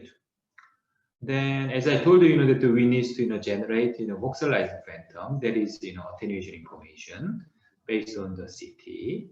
Okay, and the Hounsfield unit is converted to the kind of attenuation information. Okay. Then, as I told you, voxelized source is activity information. So we provide PET image in the interfile format. Okay. Then source is converted into the corresponding radio isotope. So based on the conversion factor that we provide as well. Okay. Then voxelized the dose is calculated. Once we set the physics environment correctly, then finally dose map is generated, and the simulation toolkit also provide us uncertainty map. I mean that the uncertainty of those estimation, those calculation for each voxel. Okay. You can see here some example of simulation output. The left one is the opacity image that we provided to the simulation tool as input, and this is the output of the simulation that is equivalent to the 3D dose image with the unit of gray. Okay. So yeah, so you can we can visualize how radiation dose is distributed in the body in the voxel level like that. Okay. So this kind of voxel-based dosimetry can be also applied to preclinical data for the research purpose. For example, that we have performed the voxel-based dosimetry for several similar the therapeutic radionuclide the tracers that is under development in our department. So, for example, this is the dynamic the SPECT CT image of lutein folate. I mean that the lutetium 177 was attached to folate like that. Then we calculated the energy deposition map, dose map, using the gate simulation tool. So you can see the kidney is receiving actual energy radiation dose from these radioisotopes, radio tracer. Okay. We have also performed same study using the iron oxide nanoparticle that is labeled with lutetium 177. Actually, the kidney uptake was smaller than folate, but some of them was captured by the liver like that, and the excretion is done through here, okay, colons. And this is another related tracer. Iron oxide was labeled by both of lutetium 177 and folate. Okay. So actually the kidney uptake was larger than the iron oxide itself, but the folate, yeah, larger than iron oxide itself, but it was less than folate. Okay. So actually, this was the main result of this dosimetric study in the small animal. So if you just focused on this critical organ kidney, the absorbed dose in the kidney was highest when we used we just labeled lutetium 177 to the folate, but if we co-label we use iron oxide nanoparticle and then label the folate to the iron oxide nanoparticle, this iron oxide nanoparticle reduced the radiation dose to the kidney like that. So in this study we could conclude that the iron oxide nanoparticle is quite useful for reducing the radiation dose to the critical organs like kidney. Okay, by modifying the excretion rate. So this slide, actually this study show how useful is Voxel-based dosimetry for the estimation and prediction of the radiation dose to the critical and other organs. Okay.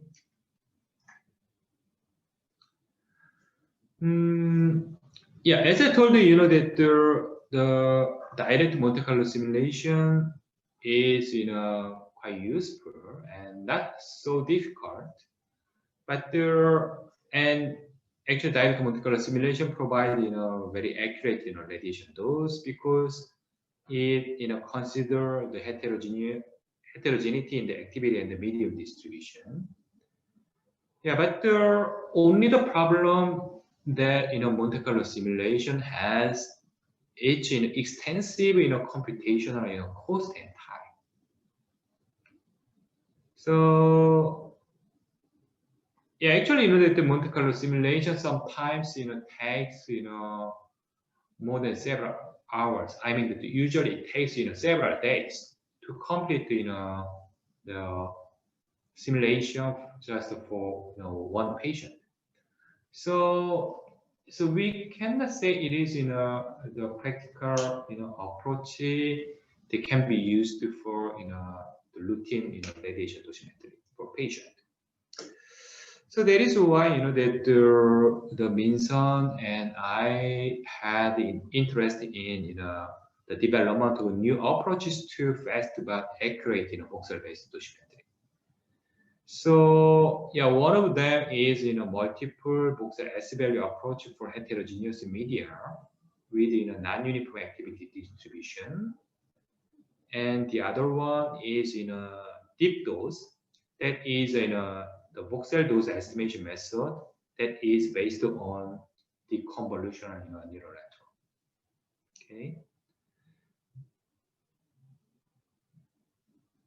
Yeah, so actually the first approach is the multiple Voxel S-value approach. Yeah, actually I told you what is Voxel S-value approach. So that is quite similar to the organ-based dosimetry based on the S value, but in the voxel-based S value approach, each pixel is regarded as source and target. But the limitation of conventional voxel S value approach is that it just the assume all of our tissue is water, so that is not correct, and leading to the some errors in dose distribution. So our idea is that that then we can. So how about applying the multiple voxel S value depending on the tissue property. I mean that each of the tissue type has the different the dose distribution. I mean the voxel S value.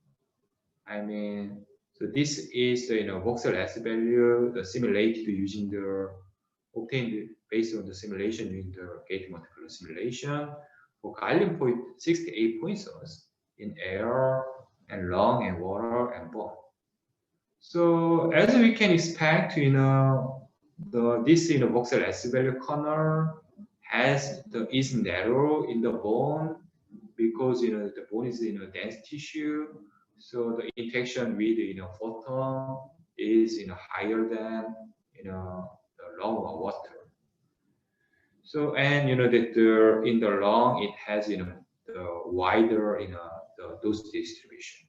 So each of the tissues has the different should have different those corners like that. Okay. So in our multiple voxel value approach, we applied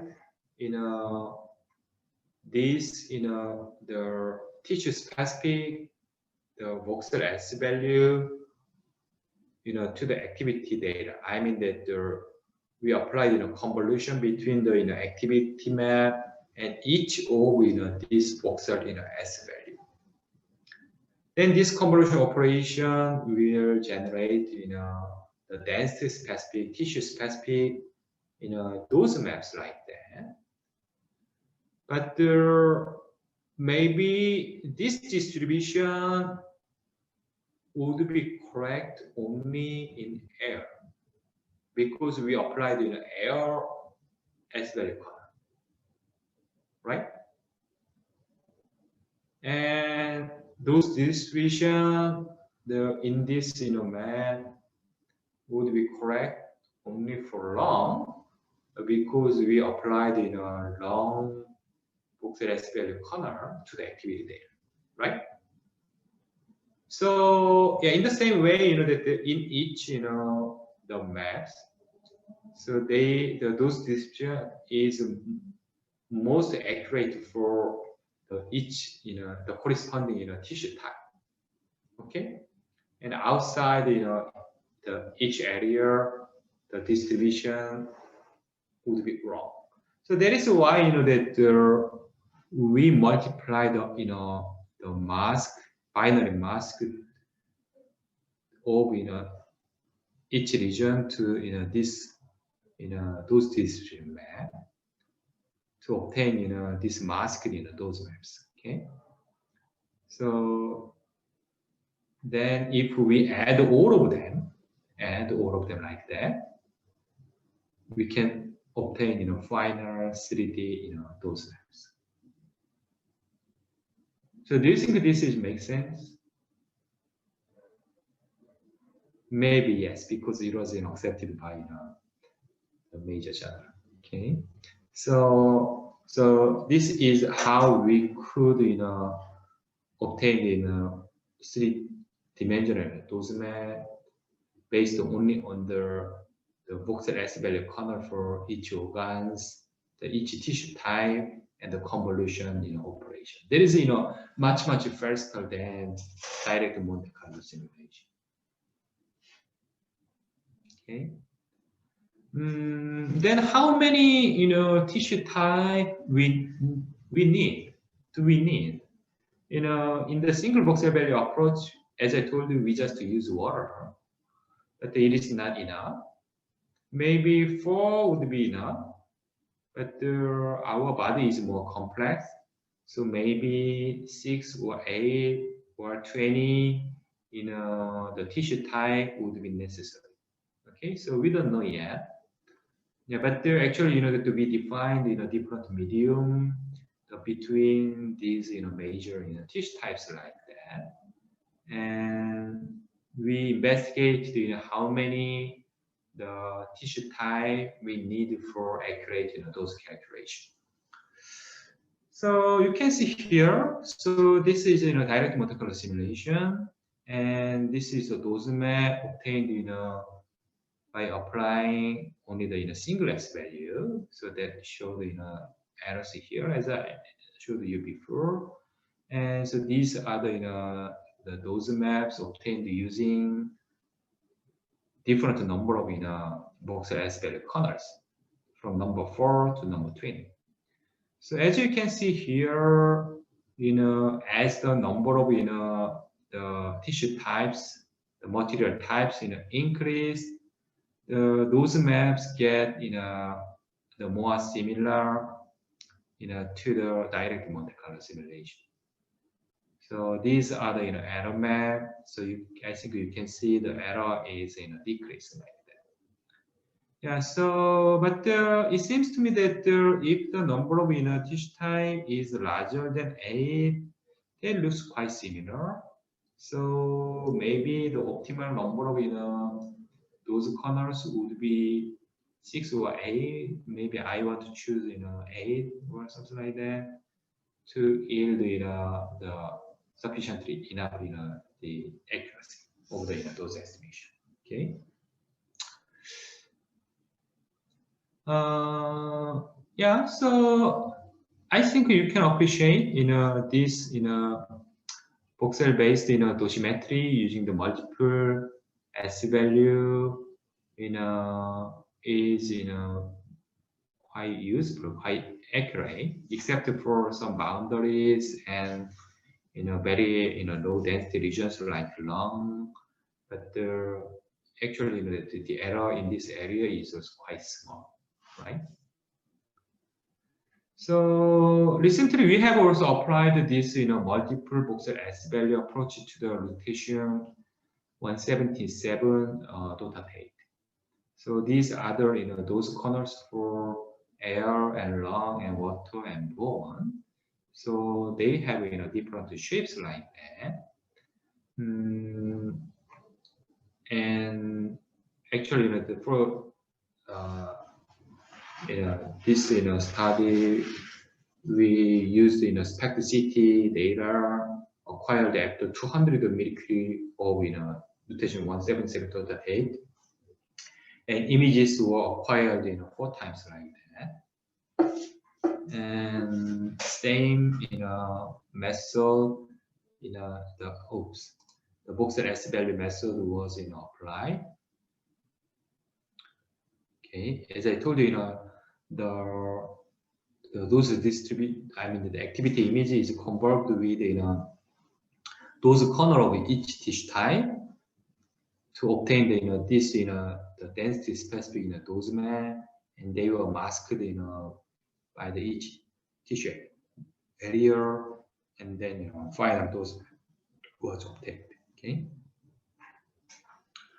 So this is the error map relative to the Monte Carlo simulation. So yeah, single S value yielded large error, especially in the lung. But the Voxel S value, the approach with multiple corners yielded much smaller error, as you can see here. Okay. Yeah. So this slide, so you can see here, so how long is the computation time required for this calculation. So actually, that as I told you, Monte Carlo simulation takes very, very long, several hundred hours at least. But if we use 6 or 8 the Voxel S value corner, the computation time is about 1 hour or something. Actually, that the 1 hour is much shorter than the Monte Carlo simulation, but still the 1 hour would not be the practical number to apply this method to the patient data. Maybe we want to the several minutes or several seconds or something like that for the the routine, the clinical application.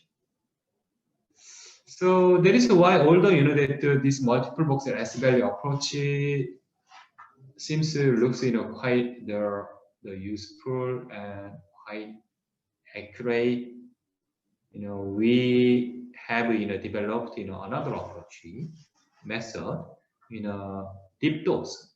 So that is voxel dose estimation method based on the convolutional neural network. Actually, that it was published in the scientific report last year. Yeah, so actually in this method, the X-ray CT and PET image is given to the convolutional neural network as an input. Then this neural network infer this radiation dose map based only on this CT and the activity data. Yeah, so yeah, actually that we thought this method would work because that the underlying operations used in the convolutional neural network and multiple voxel S value is the same. I mean that in both methods we apply the convolution operation, but in the multiple voxel S value approach, actually we predefine what should be the the multiple voxel S value for each type of each tissue. But differently in the convolutional neural network, deep learning, the network learn those convolution kernels by itself. So based on the pairs of input and output pairs that were the provided to the network. So this, I mean that we can we would say this is a way to learn about the convolution kernel for each radioisotope and the each tissue type. So actually I thought that this approach would be more accurate than multiple voxel S value approach, because that in the voxel S value approach that the method cannot be accurate at the boundary of organs, because at the boundary of organs the kernel is not same as at the center of each organ. But in the convolutional neural network, it can generate that convolution kernels for each of the voxels. Okay. So by the way, that we used same data, the gallium-68 data, for network training, and we performed patch-based the network, the deep neural network, the training and testing. So we use a lot of patches, and cost function was the error norm error between the Monte Carlo simulation based and the convolutional neural network based those maps. And training time was about 100 hours, but the inference is much faster once the network was trained. So that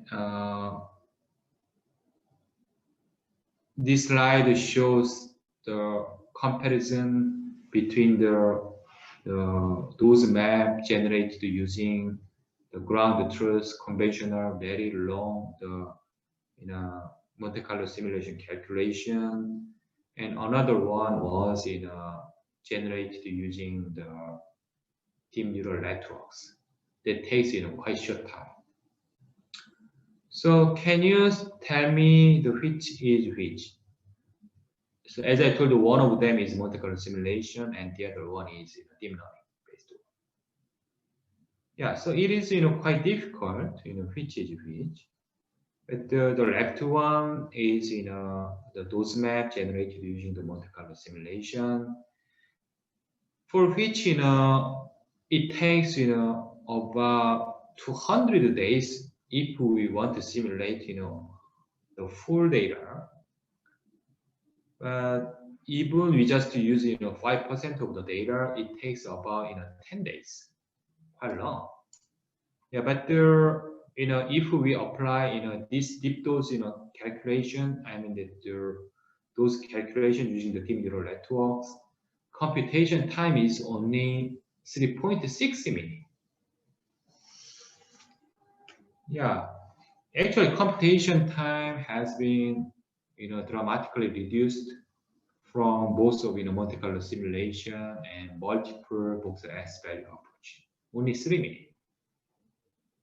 So I think that if we just take 3 minutes, I think we can also apply this method to the routine clinical for the routine clinical applications. So it is quite fast, and the error is also very reasonably small, as you can see here. And this slide shows those rate profile to compare the direct model correlation and their commercial method. Okay. So in my the last lecture, if I sum up my last lecture, I told you what is Voxel-based dosimetry and what is the advantage and what's the limitation of currently used the Voxel-based dosimetry, including the Monte Carlo simulation and single S-value method. And I have also introduced new approaches that the Minsan and I have developed. So that was multiple Voxel S-value based approach, and the other approach was based on the deep neural network. I mean the convolutional neural network. Yeah, I wish that so the information that I gave you today would be useful for your better understanding on the Voxel-based dosimetry. Okay. So do you have any questions for me this lecture?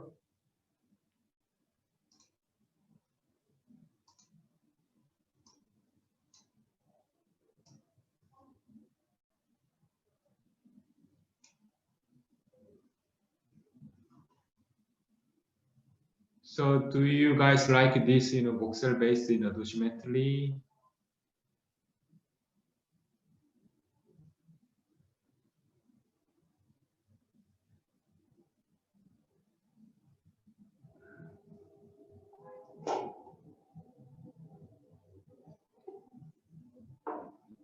Yeah, please feel free to ask your question directly to me, or leave your message.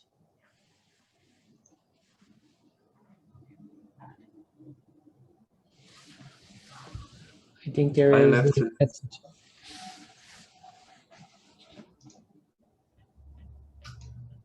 Pardon? I think there is a message in the chat. Okay. Professor. I'm sorry, I couldn't see that. Okay.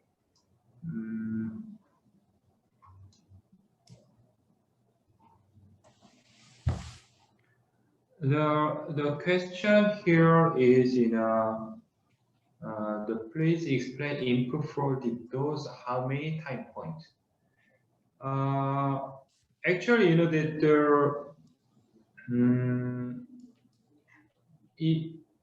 we just need single, not single time point. I mean that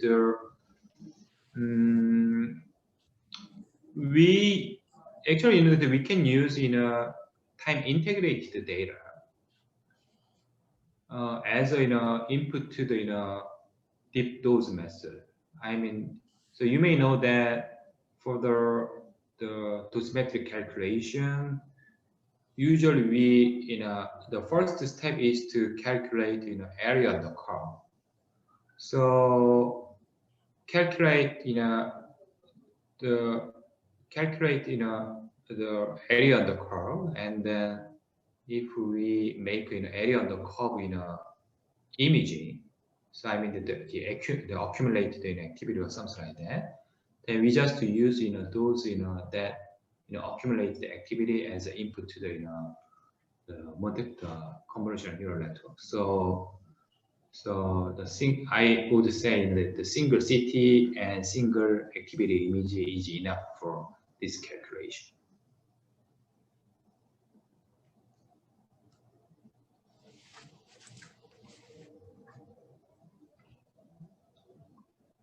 So do you have any other question?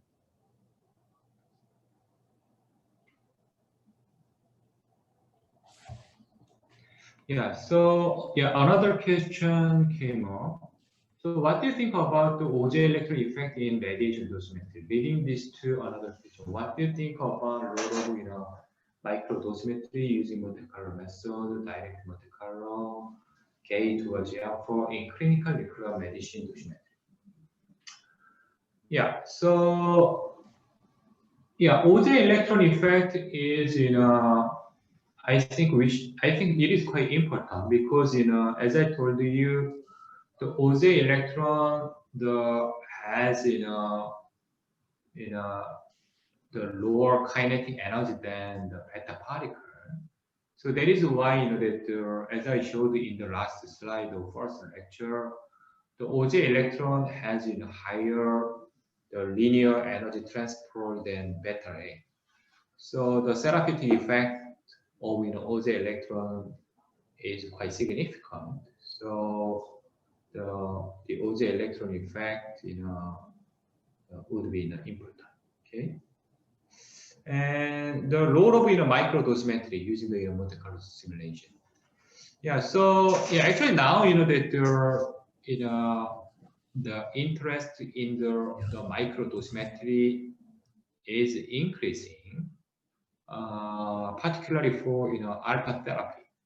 Yeah. So as I told you, the range of alpha particle is quite short. It is under 1 millimeter range. Actually, it is about 0.05 millimeter or something like that. So yeah, so when we predict the therapeutic effect of the alpha particle based radio tracer, we should understand how it works in the micro level. I mean the cell level or something like that. So for alpha therapy, that is why that we need to do some micro dosimetry. But I'm not sure whether micro dosimetry will be necessary for the routine clinical dosimetry. But I think that would be more important for understanding the basic the underlying principle mechanism of the radio, the trace labeled with alpha particle. Okay. Another question is the deep dose available for public use? If not, when would be available? Actually, that as I told you, actually, that the deep dose method, would be quite useful for clinical purpose. So yeah, that is why that we are now working on the develop I mean that we are working on the deep dose for rotation 177. So actually, as you know, many one rotation based the the pharmaceuticals are routinely used now. So yeah, actually we plan to make it the available once we the proven its accuracy for rotation 177, but I'm not sure whether it will be it will be commercialized form or just the free distribution something like that. But definitely we have a plan to make it available for the routine clinical use for everybody.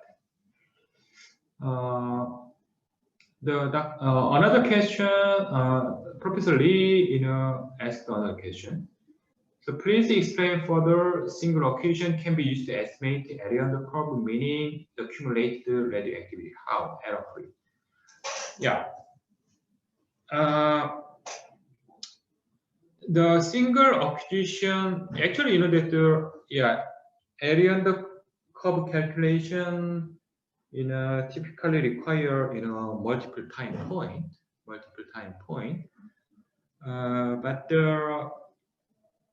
But as you know, the most of radiopharmaceuticals are excreted from the tissue in the exponential way. But there is some, usually. So if we just assume the exponential decay, something like that, and if we have some the population data, we just assume the same decay constant for each of the tissue or something like that. So actually that there is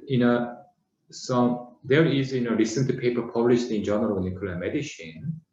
So that paper showed that the single point the method doesn't lead very, very significant error. I mean that the error ranged about plus minus 25% or something like that. So that is very the promising approach. So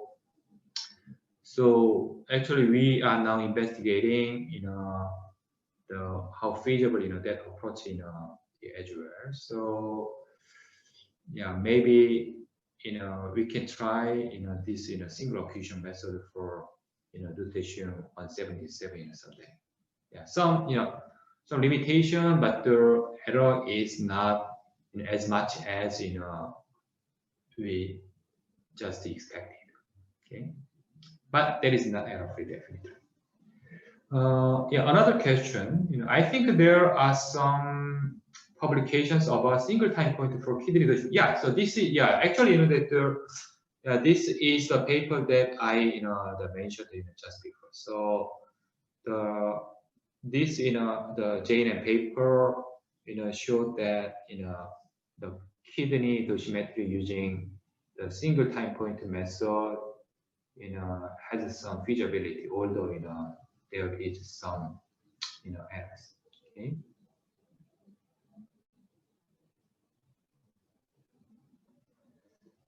Yes. So so that our the intermediate goal is combine that single point approach with the convolutional neural net based the Voxel-based dosimetry to make to enable to make these approaches quite feasible for the routine practice. Another question that I have received is, can we use the planar imaging such as, rotation 177 to PSMA to calculate those based on the Voxel-based dosimetry?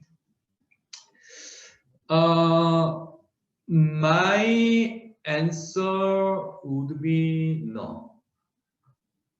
Yeah, so the reason why that we apply the voxel-based dosimetry is to obtain very accurate dose distribution.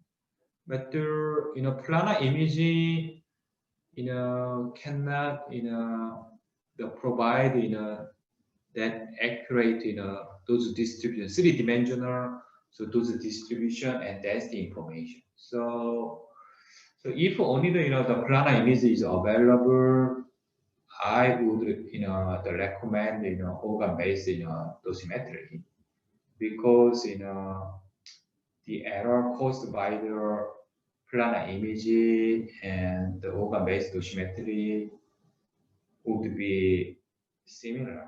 So, and practically that there is no reason how to utilize the planar imaging for the voxel-based dosimetry.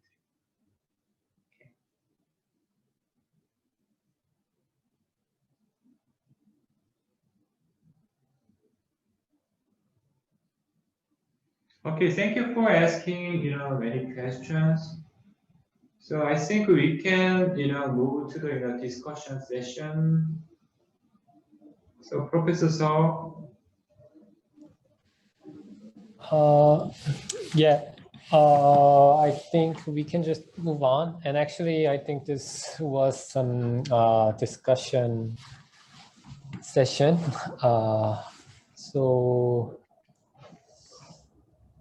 So firstly, I think we can actually, it will be great if you can share us about the situation in Thailand and Myanmar.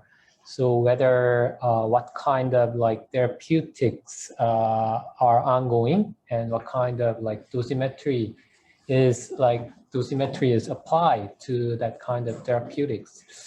So it will be nice if someone can share the situation right now.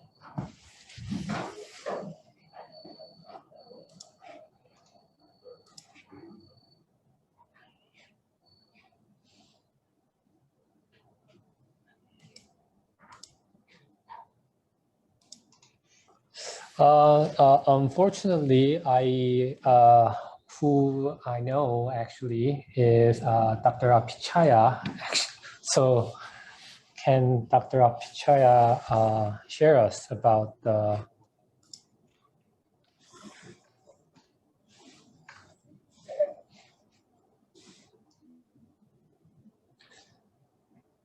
I think the mic is... Hello. So, can you hear me? Yep, we can hear you. Okay.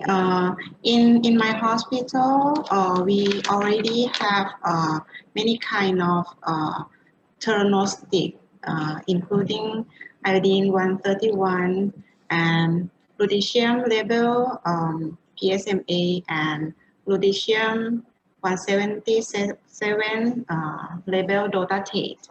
And for the dosimetry, I'm not familiar with, but in clinical purpose, I can share. But I think in this session, we mainly focus in the physics and dosimetry. I think maybe Dr. Krishnanath from Ramatibadi can share his idea better.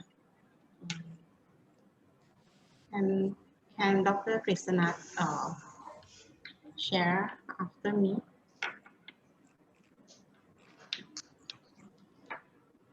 Thank you.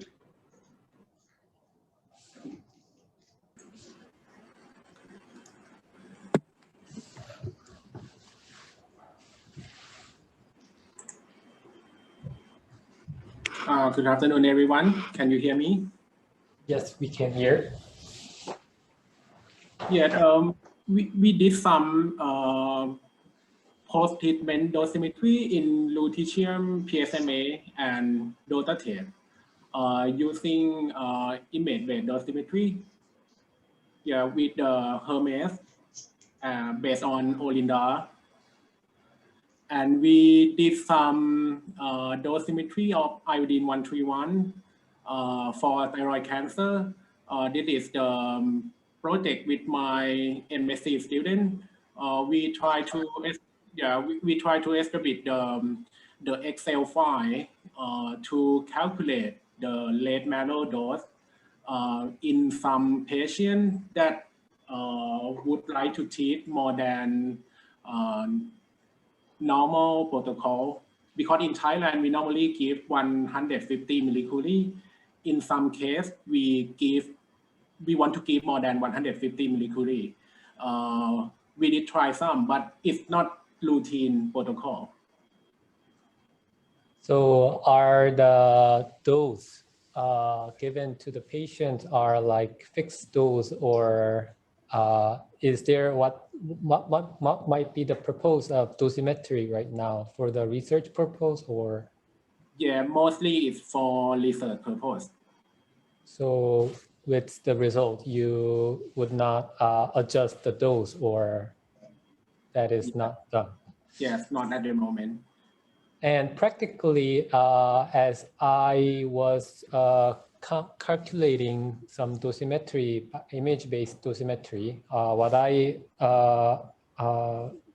got in trouble was dealing with patients with like multiple metastasis, like this disseminated bone metastasis. So actually, Olinda software is dedicated for normal male or normal patient without any disease. So how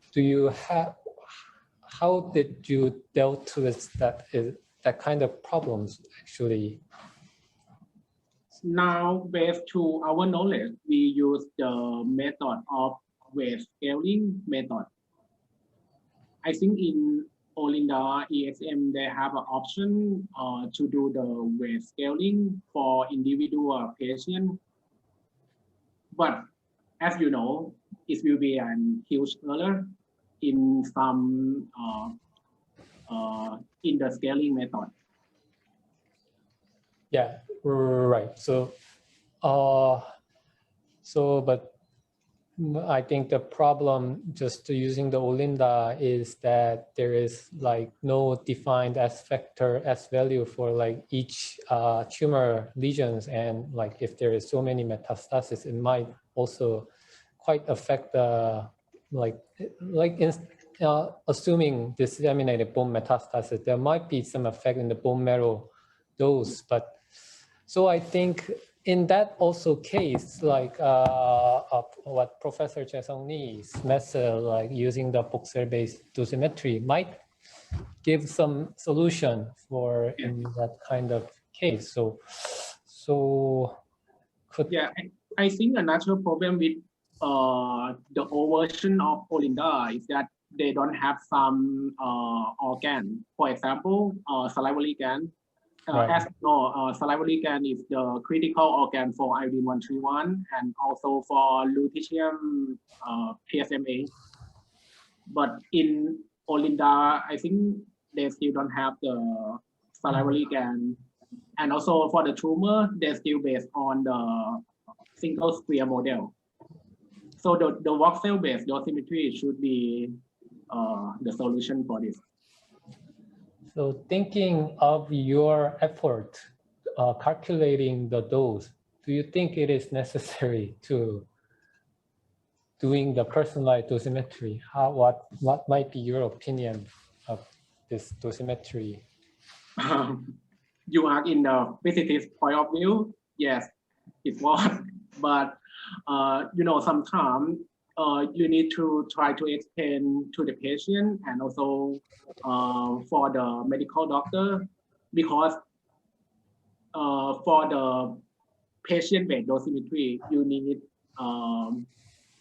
more than maybe 3 time points to get the time activity curve, and everything is have a cost.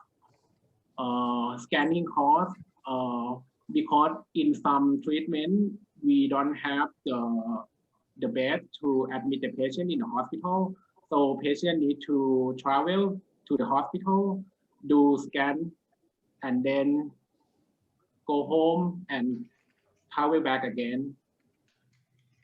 Yeah, but I think, for example, in some case, for lutetium-177, I've seen some publication from European country that they try to explain that if you do the dosimetry, you might got some information, right, with the absorbed dose to the tumor, and you might get this, you might use this information in the future to planning further treatment like radiotherapy or the next cycle. For physics point of view, I still think it's important, but I think the problem is you need to convince the medical doctor to use your result. I think that might, so I think Professor Jae-sung Lee might provide us some convenient. Yeah. And also for the patients, there should be reduced time points actually might help for application clinically of this dosimetry. So thank you for sharing your experience and opinions. So any other comments or questions from other audiences or from Professor Jae-sung Lee regarding this practical application?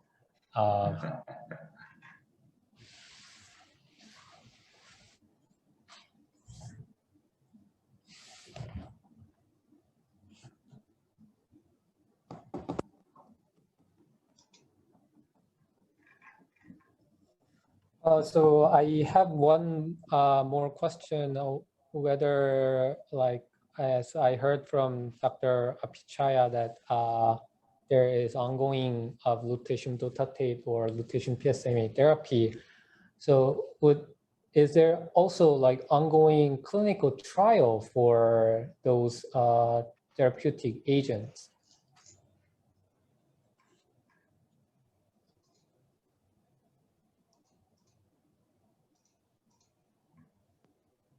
Actually, the treatment is applied in the clinical practice, but not yet for the enroll for the research. Yes. So you are giving like fixed dose to the patients, and how are the protocols right now delivered to the patient? As I know, we have pre-treatment imaging, and then they decide the physicist of our hospital, maybe คุณนุชรีอยู่ไหมคะ and our physicist like process the pre-treatment scan, and we decide how much dose we will give to the patient. Yes, but I didn't involve in that treatment, but okay. So I cannot tell you at this time.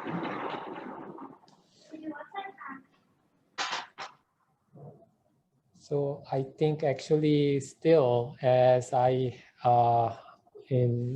until now, I think there is still lack of study regarding the efficacy of this personalized dosimetry.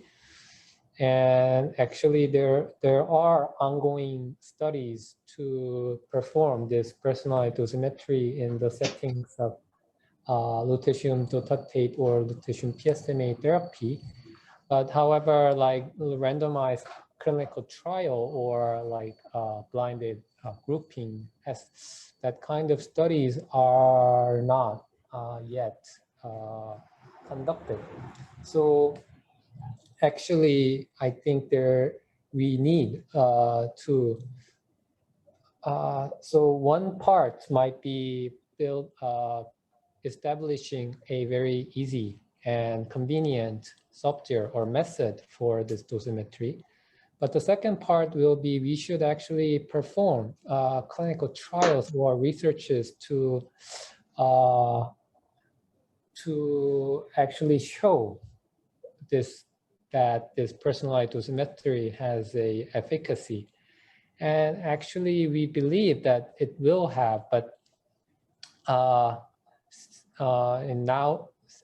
right now, I think we should show some evidence about that. So I think whenever designing a new clinical trial, I think this kind of personalized dosimetry-based method can be considered, should be considered, and it might help us further. And I think this, when we put this in our normal clinical practice, I think like radiation oncologists, oncology physicians, we also might have our specific role, more role in the therapy, delivering this radiotheranostics. And I think I would like to ask from any comments from Myanmar, and also who I know is Dr. Sutet Oh. So if available, could you share us about?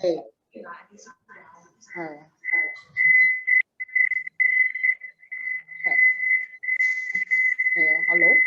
Can you?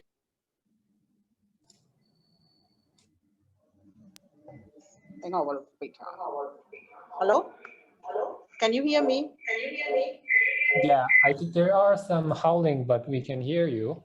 So I think you can, yeah.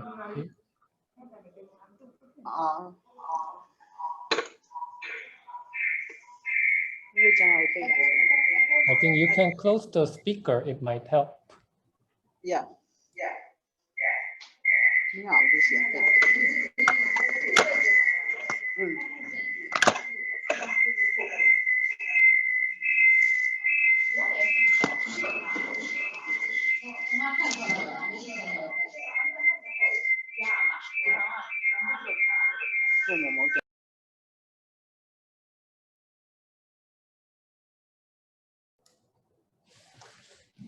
Okay, I think this is some technical problem.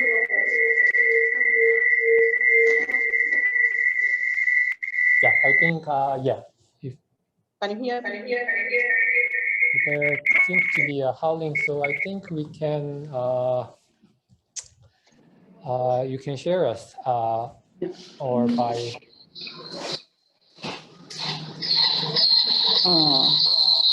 Yes.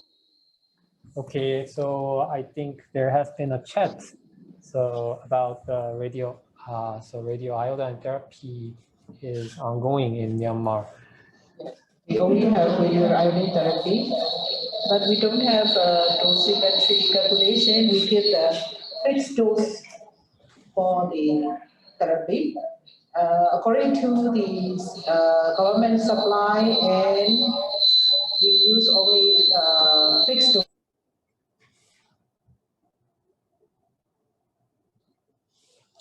Thank you very much. So I think in Myanmar, the radioiodine therapy is done, and they applying the fixed dose to the patient, as I understand.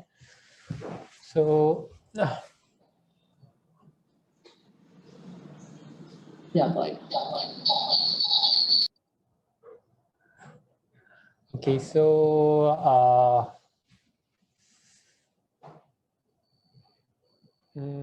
so I would like to thank everyone for participating our workshop of 2021 Winter TEIN workshop.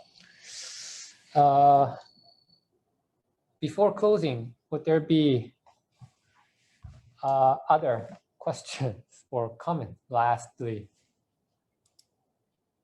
actually, our purpose is not just delivering a lecture, but to hear and to discuss. some ongoing practical issues that we might solve together by this workshop. So if you have like other comments or questions, you can just later on, you can also put that questions in our questionnaire, which is in the link. So please, I would appreciate if you all could fill out the questionnaire through the link that we have put. And okay, so I think we can now close our session. So before closing, I think we could, as the program, I think we can hear some closing remarks from Professor Dong-Soo Lee. I think he's still online. So could you give us some closing remarks? Yes, I'm here. I was impressed by the discussion and interactiveness. And dear Sue, we can just kind of practice a little bit more. Just howling, we've experienced a lot using our Zoom for the education for students, and even the international connections are also should be practiced. So Kim Dong-bin, Mr. Kim is going to help us, and we are going to have another 1 or 2, 3, 4. 1, 2, 3.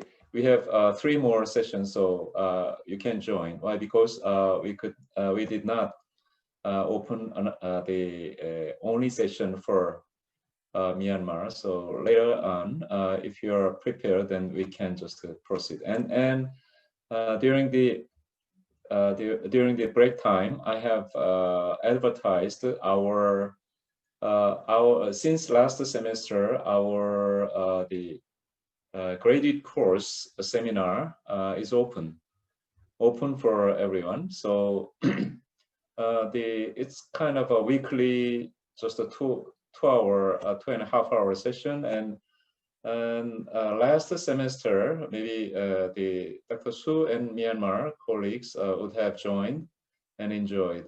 The last semester, we have had a distinct lecture series by Edmund Kim, and he kindly gave us a lecture and for 7 times per semester. And we've received the feedback from, especially from Indonesian colleagues, and they asked us to organize